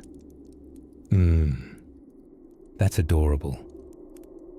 Let's take a slow breath and prepare to shuffle forward into what awaited once the verdict was handed down. Just when you thought things couldn't get any gloomier in your medieval prison stay, what with the rats, the dysentery, the straw bedding suspiciously crunching in the corners, you'd be wrong, because now it's time to meet the warden. Ah yes, the charming personality responsible for feeding you, or not, punishing you for made-up rules, and occasionally renting you out for manual labor like you're an off-brand plow horse. Now, let's adjust expectations early. Forget any image of a uniformed officer with a clipboard and a sense of professional boundaries. The medieval warden was less corrections officer and more freelance extortionist with keys.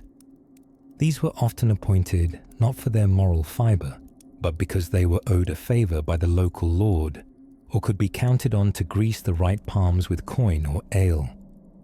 And speaking of palms and coin, here's a fun, drowsy nugget to tuck under your mental pillow tonight. Most wardens didn't get a salary. Nope. Instead, they made their living by charging prisoners for every imaginable service. Want to sleep above ground? That'll be tuppence. Want your manacles a little looser? 2 more coins, and try not to scream. Fancy a bite of bread? Ah, well, now we're talking luxury fees. This wasn't corruption so much as medieval capitalism with a uniquely pungent scent. The wealthier prisoners, like disgraced knights, defrocked clergy, or the sort of merchant who cooked the wrong books, often could negotiate semi-comfortable arrangements. We're talking smuggled-in goose steak, private cells, even the strange luxury of being able to pace in a circle without tripping on another inmate. Meanwhile, if you weren't one of those lucky coin clutchers, your experience was significantly more textured. The warden's humor might involve spontaneous punishment games some nights. You might be picked to clean the garderobe shaft.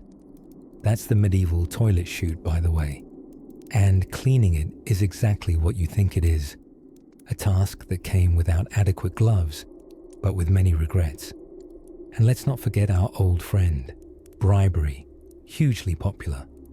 Bribery wasn't just tolerated, it was expected. Without a bribe or three, even messenger pigeons would seem to develop selective vision when flying your letters. Your family could send a cartload of biscuits, and you may never see a single crumb. The warden might be found later happily crunching biscuits behind the gatehouse, whistling innocently and claiming a mouse stole your entire care package. But credit where it's due. A clever warden could balance cruelty and commerce like a circus juggler with a questionable moral compass.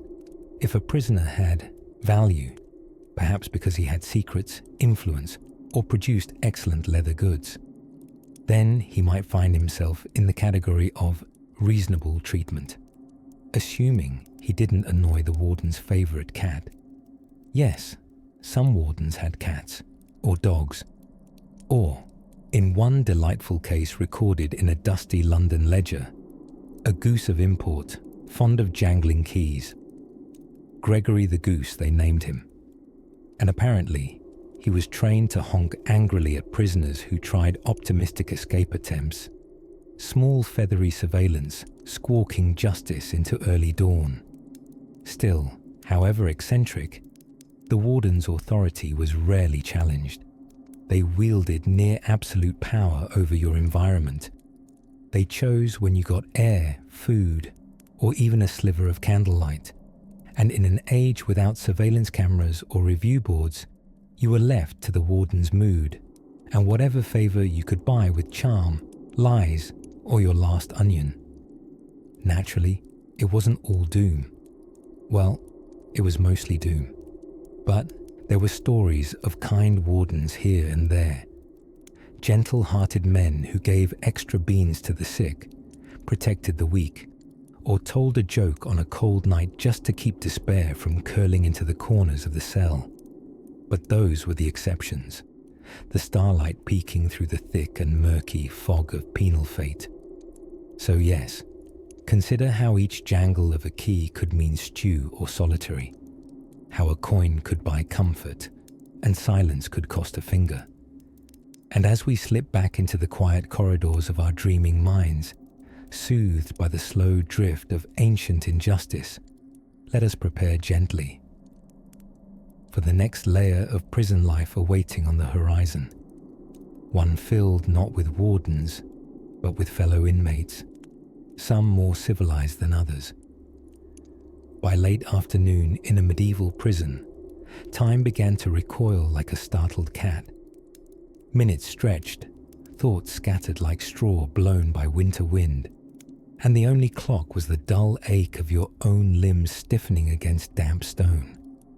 It was around this hour, when the sun strained through a high, barred window like it too wished to escape, that the jailer would often perform his most sacred midday ritual, boredom inspection. This, of course, was not a formal term, but to a prisoner, it was distinct. The jailer would shuffle down the corridor, humming some tuneless melody passed down through generations of men who had taken up keys instead of kindness. His steps echoed like bad memories. He was not coming to rescue anyone. He was coming to check that no one had mysteriously transformed into a dove and flown out through the rafters. Or worse, to ensure none were planning anything remotely resembling hope. You see, medieval prison guards had an uncanny knack for boredom themselves, but boredom much like soup left unstirred, curdles into suspicion if left too long. If prisoners weren't groaning, sighing, or scratching poetry into the stone with a spoon, they must be plotting. So surprise inspections were, ironically, the most predictable part of the day. A clink of keys, a cough, a muttered curse about rheumatism. It was all part of the orchestral overture that preceded a guard's appearance. He might glance in through the slotted window of your cell, puffing into his beard like a winded bear, peering around as if you were halfway through engineering a trebuchet underneath your straw mattress. Still alive then? He'd grunt, never waiting for an answer. Truthfully, the answer was yes, but only because one couldn't legally perish from sheer tedium. But there was another purpose to these inspections, one rarely spoken aloud: the collection of gossip. While one might assume prisoners have nothing to gossip about, seeing as they share a stone corridor and no worldly possessions, they often had surprisingly rich imaginary lives. In the clink, paranoia and second-hand hearsay formed their own currency. A scuffle over mouldy bread might blossom, like a Baroque cathedral, into rumors of escape via secret tunnels and coded messages. The jailer, ever the tissue-thin veil of authority, enjoyed collecting these tales like glossy pebbles on a wet beach. In some prisons, especially in the more fashionably dreadful ones like Newgate or the Château d'If, the guards were actually paid less than the prisoners' bribes. It created a curious system where, with the right leverage, you could reserve a semi-private cell, acquire better food, or even smuggle in reading material, if you didn't mind that it was usually a Bible, missing half the book of Job. Meanwhile, your average peasant inmate had no such luck. No bribe, no cheese, just a blanket woven from regrets and straw lice. Still, even in conditions rodents might have filed complaints about, human beings have the peculiar gift of passing the time. Some wrote, if they could, etching letters with fingernails or bits of charcoal. Others sang quietly, not out of joy, but to remember what voices were for. Prisoner in 1397 reportedly staged a one-man puppet show with turnips he'd carved faces into. It was reviewed favorably by an old woman 2 cells down who believed the turnips spoke to her. And all the while, the jailer watched. He'd stand for a bit too long after peering into a cell, not quite sinister, but not warm either. The way a cat watches a rocking chair, not because it's interesting, but because it might suddenly fall over. As the day dimmed, the inspection would conclude. The footsteps receded. The silence returned with a satisfied sigh, curling back into the cracks of the prison like ivy. Some guards, particularly in ecclesiastical prisons, would offer a scripture reading in the evening. Not always voluntarily, the bishop insisted, if only to remind everyone that, in the end, forgiveness was technically on the table, though rarely served. And then, darkness fully resumed its reign. A more sincere kind of quiet settled in, the kind that wrapped around you like coarse wool and seeped into the bone. You weren't asleep yet, but the world outside had already forgotten you existed, which, in prison, was often the first step toward peace. Not freedom, not yet. But you might find, just maybe, the quiet was whispering an invitation to dream beyond bars and blanks of grey stone, whether through stories etched into walls, voices unheard since morning, or the soft clink of a jailer's keys, which may return again soon.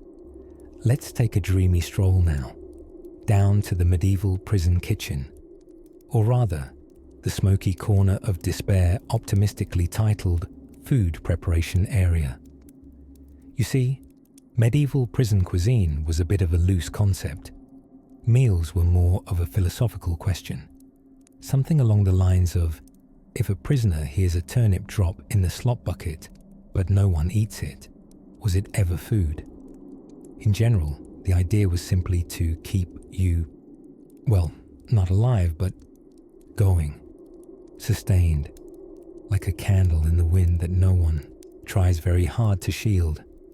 Meals ranged from bad porridge to worse porridge, with a special occasional surprise. Old bread that had been given a second life as a dental test of strength. If you were lucky, and by lucky, I mean somewhat wealthier or influential enough to warrant not dying, you might get something vaguely nutritious. Bread, a bit of cheese, and thin ale. That's if you paid for the premium package, which, in this era, meant bribing the jailer. And the jailer was, without exception, the most entrepreneurial soul in the building. Sometimes the only soul in the building, depending on how many prisoners had managed to expire or escape that morning. Most medieval prisons didn't actually provide meals at all. No state-sponsored trays with mashed mystery meat. Oh no. Food was generally expected to arrive courtesy of friends or family. You heard that right. Hunger wasn't merely a physical challenge. It was a popularity contest. If no one liked you enough to schlep barley and broth to your cell, well, bon appetit, despair. This led to a curious kind of social economy behind bars. The popular prisoners, the ones with relatives who brought meat pies, boiled eggs, or the occasional suspiciously obtained apple, would suddenly find themselves surrounded by very chatty neighbors hoping to trade favors, gossip, or information for a spoonful of anything edible. Naturally, all this was governed by the jailer's nose for opportunity. He might charge you rent for your cell, then fees to pass on your food, then fees to not eat part of it himself. Some were even thoughtful enough to offer in-house catering. That is, they'd prepare a meal themselves from leftover grain and, I hesitate to say, anything else they found lying around. You haven't lived, or perhaps very nearly unlived, until you've had prison stew with a suspicious feather still floating on top. But let's not forget the more peculiar cuisines of specialized dungeons. In some castles, like England's Tower of London, celebrity prisoners might actually dine surprisingly well. Not out of kindness, of course. It was more a matter of image.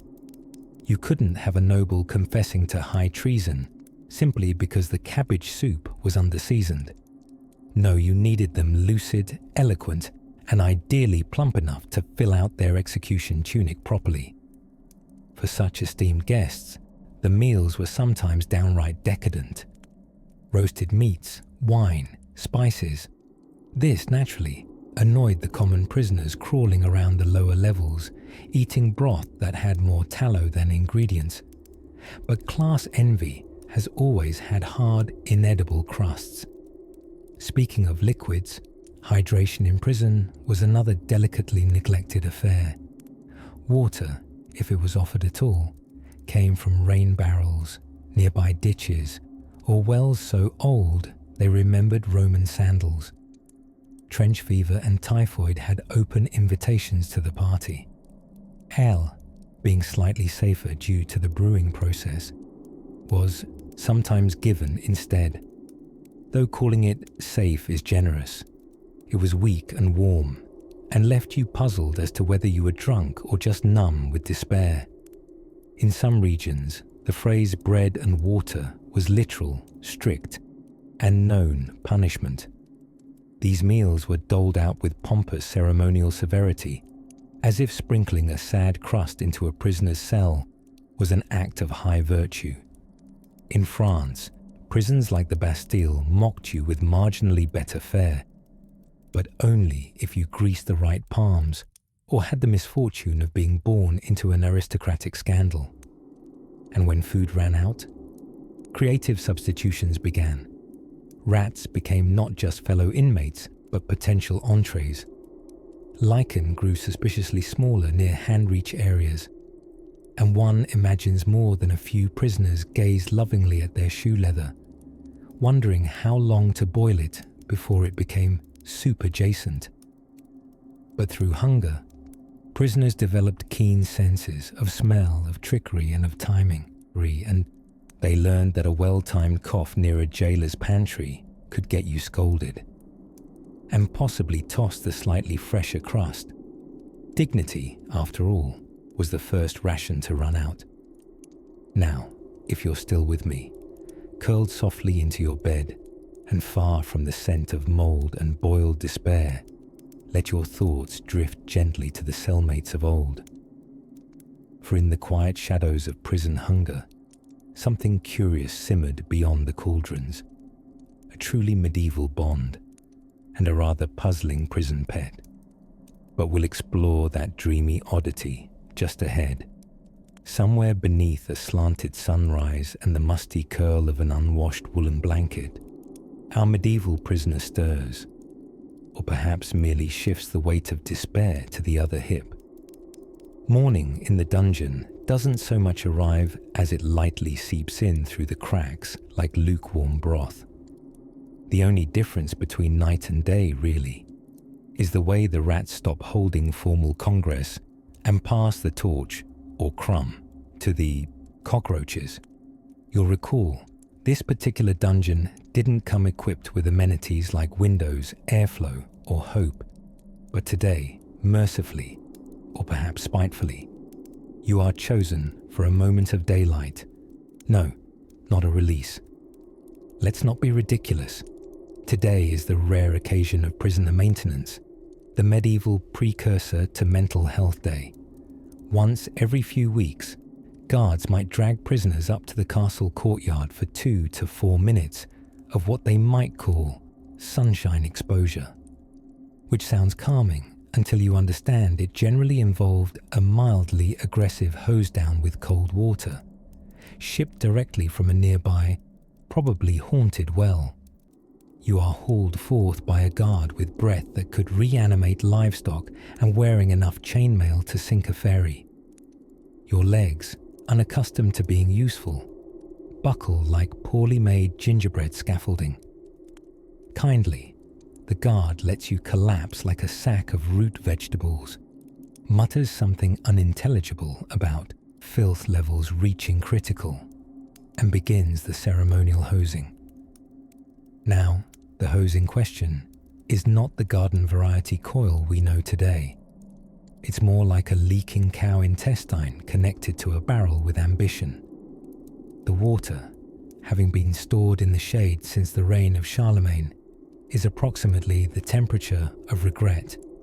It sluices over your back with the antioxidant verve of a baptism gone wrong.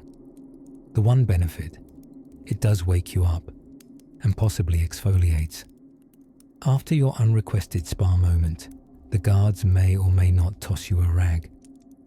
Not clothing, that would be luxurious, but more a cloth-like object formerly used to plug a chicken coop draft. You are then offered the questionable privilege of sitting in a corner of the courtyard to dry, which in practice means shivering while pigeons look at you with mild judgment. Still, there's a kind of joy in simply being outside. Even in the oppressive geometry of castle architecture, you catch glimpses of the sky, a greyish sort of blue, like someone tried to paint the firmament with mouldy yogurt. The fresh air makes your lungs blink in confusion.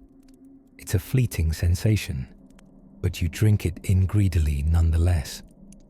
While you tremble appreciatively on your rock, you might notice activity in the distance. A cart rattles past full of turnips and vague dread. A squire nearly drops a bucket, is scolded, and promptly invents what sounds suspiciously like the medieval version of a curse word. Life above ground is bustling in its own ceremonial misery. A page boy, no older than 12 and already more stressed than a modern intern, trots past you carrying something wrapped in linen. Food, probably. Not for you, certainly. You haven't eaten anything identifiable in days. unless mold qualifies as a vegetable, which, on reflection, it might. But just then, in your sun-drenched stupor, something remarkable floats past your nose. A scent. A good one. Not turnip broth or your cellmate's beard, but something faintly floral. Soap, perfume. A passing nobleman feeling decadent. It's hard to say. But it reminds you, if only momentarily, of life before you learned the difference between hay and straw by sleeping on both.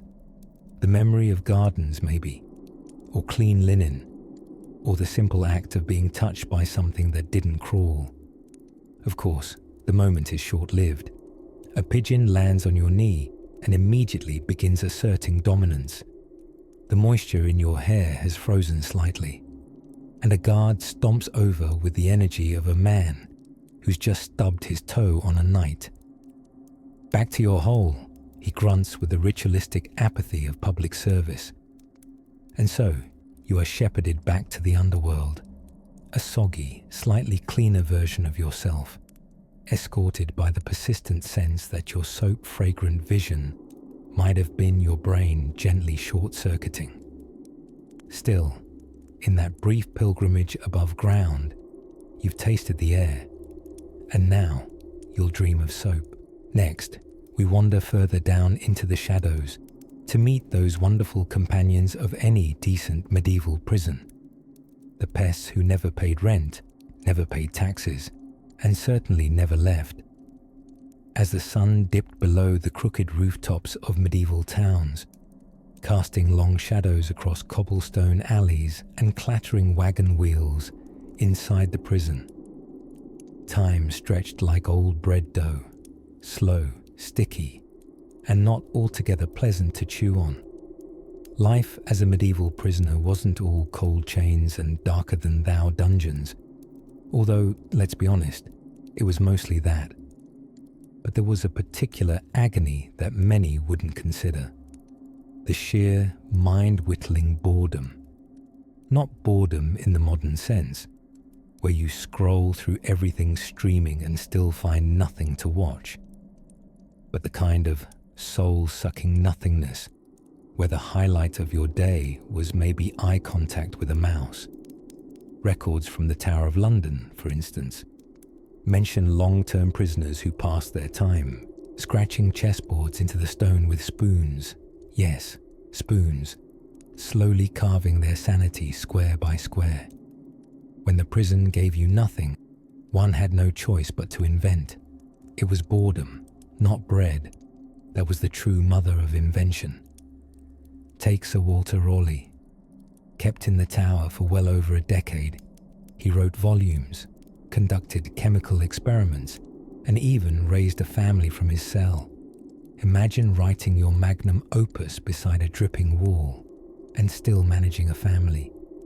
You'd be forgiven for losing your sense of romance amongst the rats, but not Sir Walter. His prison suite was unusually plush, which caused more than a few rats to file formal complaints about the inequality. Your average prisoner, however, lived in something more along the lines of a damp stone broom closet, somewhere between a cellar and a mistake. As the days passed indistinguishably and your imagination grew paranoid from solitude, even the shadows began to look suspicious. There were no clocks. Time was measured by agony and occasional mealtime, if you were lucky. Meals, by the way, were less feast and more culinary dare. A lukewarm lump called pottage might arrive, an unholy gruel of grain, beans, and despair. If you were of noble lineage, maybe you had food brought from home. If not, tough beans, literally. And yet, the mundanity had its own rhythm. Jailers clanked down hallways at vaguely regular intervals. The same window slit glowed at the same time, cloud-willing. Sometimes, if you tilted your head back and squinted, you could even imagine the mold pattern on the wall resembled a duck. Many tried to cope with mental exercises, reciting family trees, planning imaginary gardens, or rewriting conversations they wished they'd won. Linguistic escapades and philosophical debates held entirely in one's head became vital companions. Some even composed music mentally, like an imprisoned Beethoven writing lullabies for stone walls. Yet let us not imagine this was some quiet retreat. The silence was pierced frequently by the cries of other prisoners, or worse, the sound of someone being asked, quite forcefully, where they had put the silver.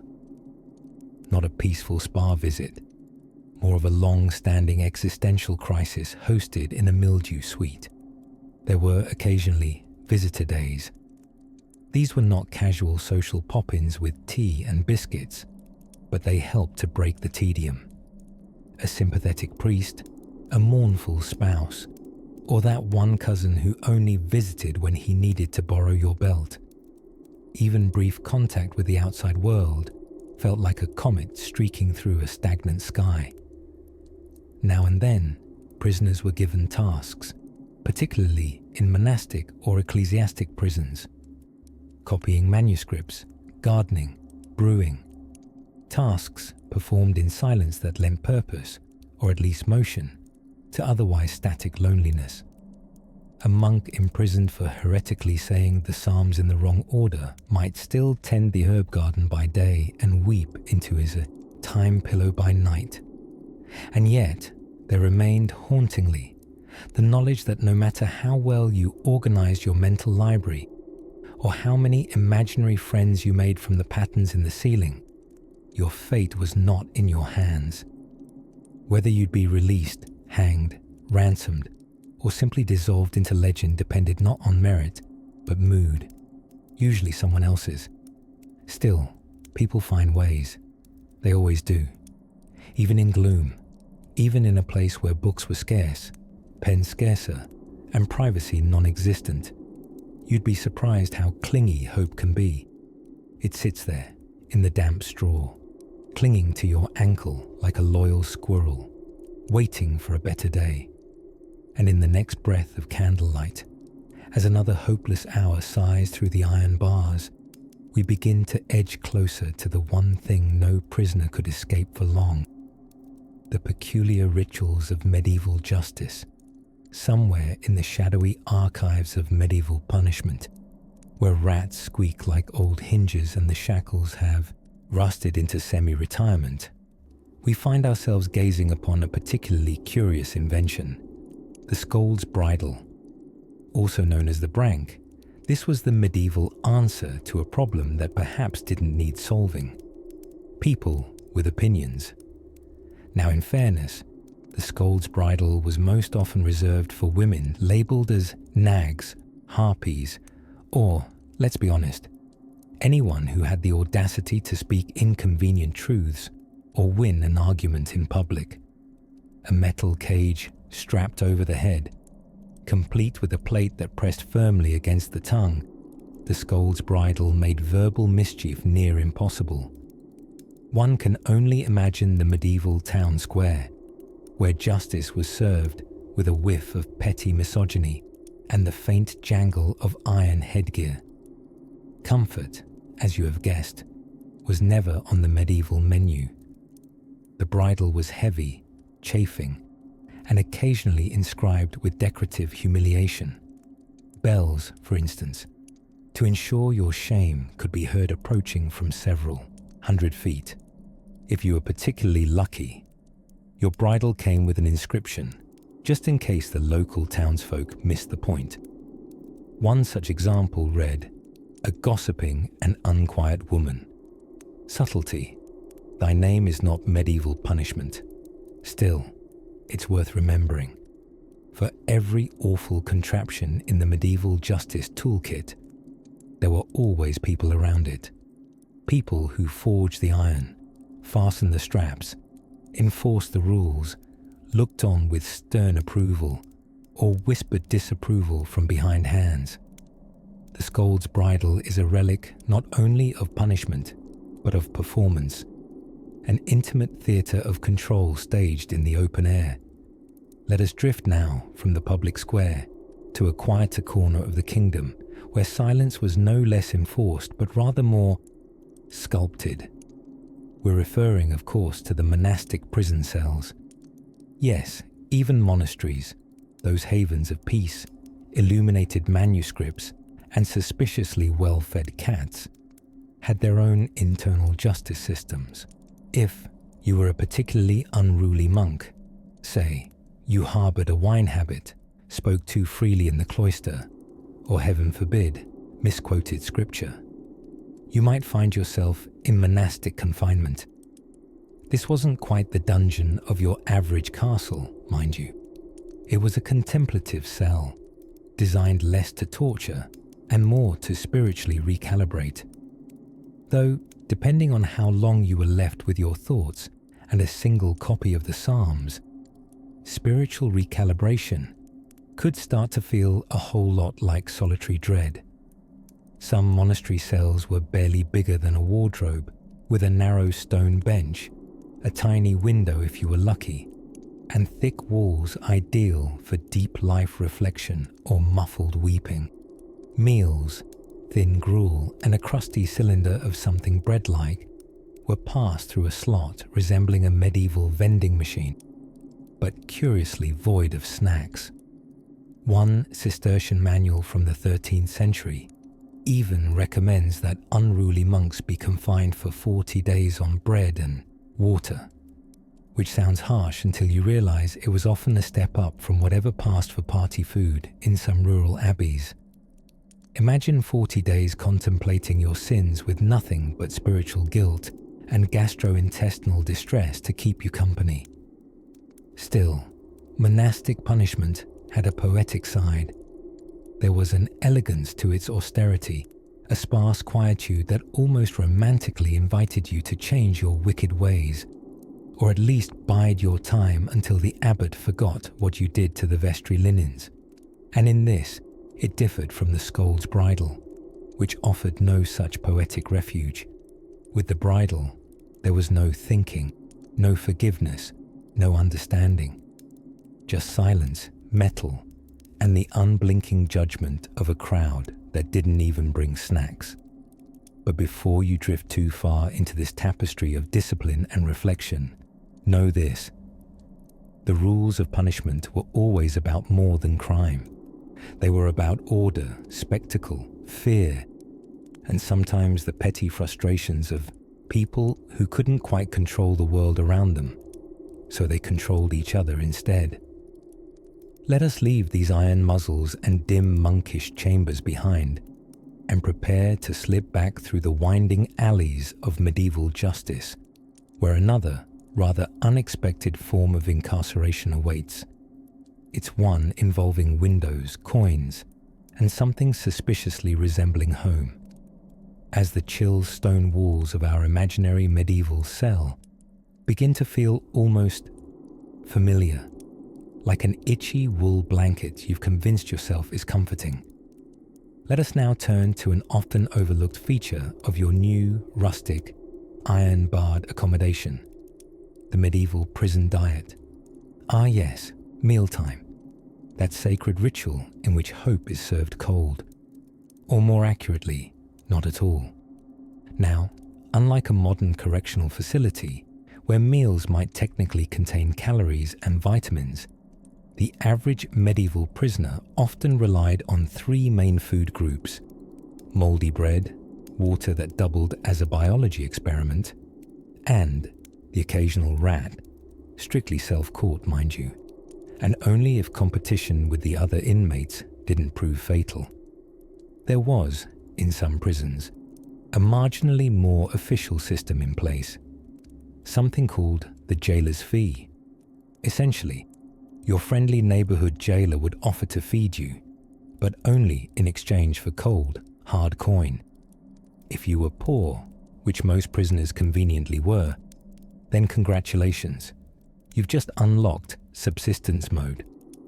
That's the difficulty setting where you survive only if your relatives, fellow monks, or a particularly philanthropic goat herder remembered to bring you scraps from time to time.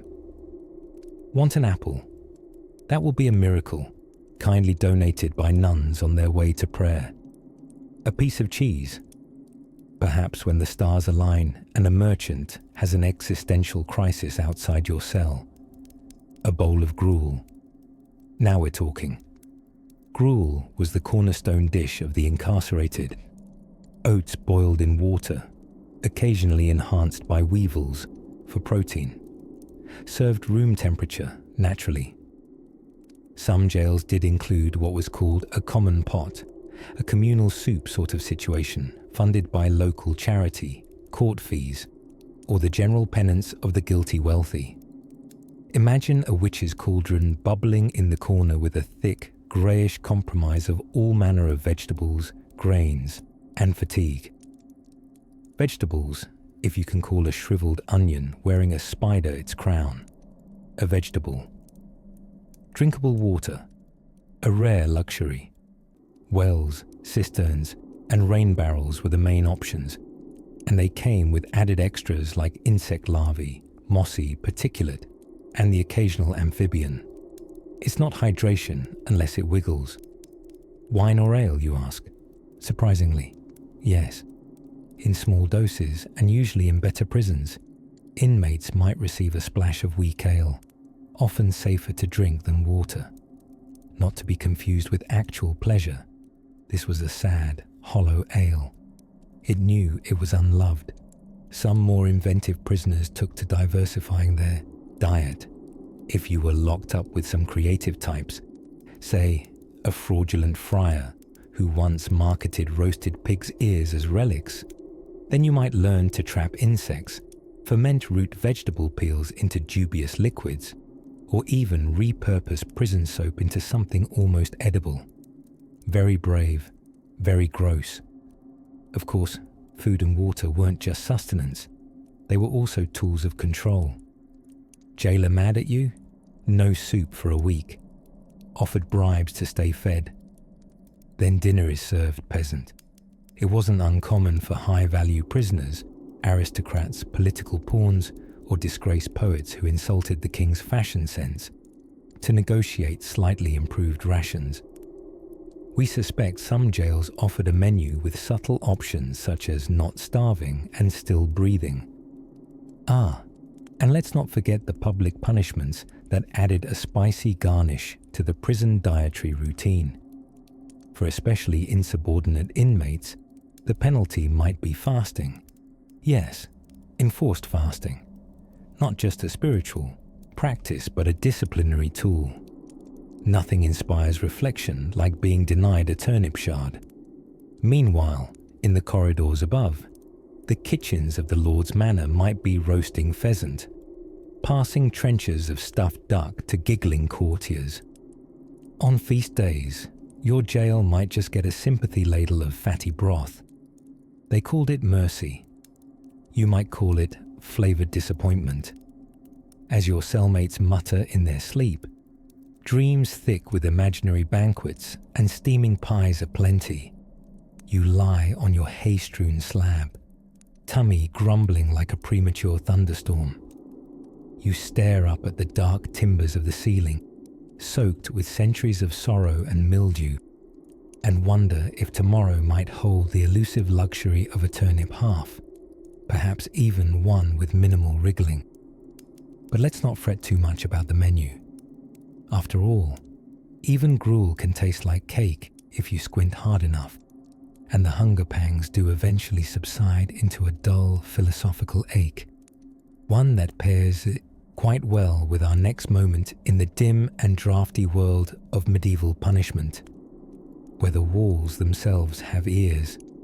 Shall we, somewhere, beyond the clanking chains and drafty stone walls, beyond the musty scent of damp straw and the muffle of heavy iron doors, a cock crowed, probably out of habit, because in a medieval prison, time meant very little. Days blurred together like a puddle of gruel left out too long. But tonight, my dear, our sleepy tread along the damp corridors of medieval incarceration draws softly to a close. Of course, endings were rarely tidy in a medieval jail. Just ask the poor souls whose release came via oubliette, a charmingly French word meaning forgotten place, which was also a method of, well, permanent timeout. Essentially a deep pit with no stairs and no plans for anyone to check on you again. If someone forgot about you completely, congratulations, you were experiencing the most medieval version of ghosting possible. But not all journeys landed so grimly. Some prisoners, especially the nobler sort, got to pass their prison time in relatively plush confinement, a bit like being grounded at a wealthy uncle's drafty estate. Anne Boleyn, for instance, awaited her fate in the Tower of London, enjoying a fair bit more dignity, albeit under polite surveillance and the looming shadow of a sword that was sharper than her royal sarcasm. By the late medieval period, it had become rather fashionable among monarchs to use imprisonment more as a political chess move than an official punishment. Why behead your rival right away, when you could detain them for years and decide later, depending on how your latest rebellion is going? Some prisoners languished long enough to grow rather attached to their accommodations. Take James I of Scotland, who was held captive in England for a good 18 years. That's longer than most modern mortgages. He passed the time writing poetry, playing chess, and apparently falling in love with a noblewoman he spotted from his barred window, proving that even in prison, medieval men were still hopeless romantics with entirely too much time on their hands. But let's turn gently now to the lighter side of things, where prison escapes came not with high-speed chases, but with a few ladders, some bribery, and a disturbingly high level of trust in homemade rope. Dug tunnels, disguises, bribed guards. Many a prisoner tested the limits of feudal creativity. And when successful, their stories became legends whispered over tankards of ale. Legends that probably sounded a bit more daring with each retelling. Though more often, escape attempts ended with a sheepish denial and a few new manacles. The Middle Ages were nothing if not innovative with incarceration accessories. Shackles, stocks, neck irons. There was even a charming device called the scold's bridle, which was less about imprisonment and more about giving gossiping women a literal time out from talking, charming in a deeply uncharming way. Over time, though, attitudes began to shift. The concept of prison as more than just a holding cell for debtors, heretics, or political annoyances gained traction. Ideas of reform, rehabilitation, and occasionally even mercy tiptoed into conversations, slowly, cautiously, like a monk late to compline. And while medieval prisons never quite reached the cushy standards of later centuries, there were no yoga classes, no bitter coffee complaints. They laid the wobbly groundwork for modern correctional ideas. If nothing else, they showed how deeply humans care about where to store other inconvenient humans. So now, as the candle gutters low, and even the rats seem tucked into their tiny nests behind the old bread storage, we lie down one last time upon this historical straw mattress, slightly itchy, vaguely damp, smelling of onions and mystery. You've done well, surviving the night in conditions that would make a bad youth hostel look like a spa. Retreat. Sleep, dear listener, knowing that you've braved the wild world of medieval imprisonment from the safety of your warm bed. May your dreams be iron gate free, and may your straw pillow miraculously transform into something considerably fluffier by morning. And if by chance you hear a distant jangling, it's only history calling. But for tonight, let it ring. Good night, clever soul. Sleep well.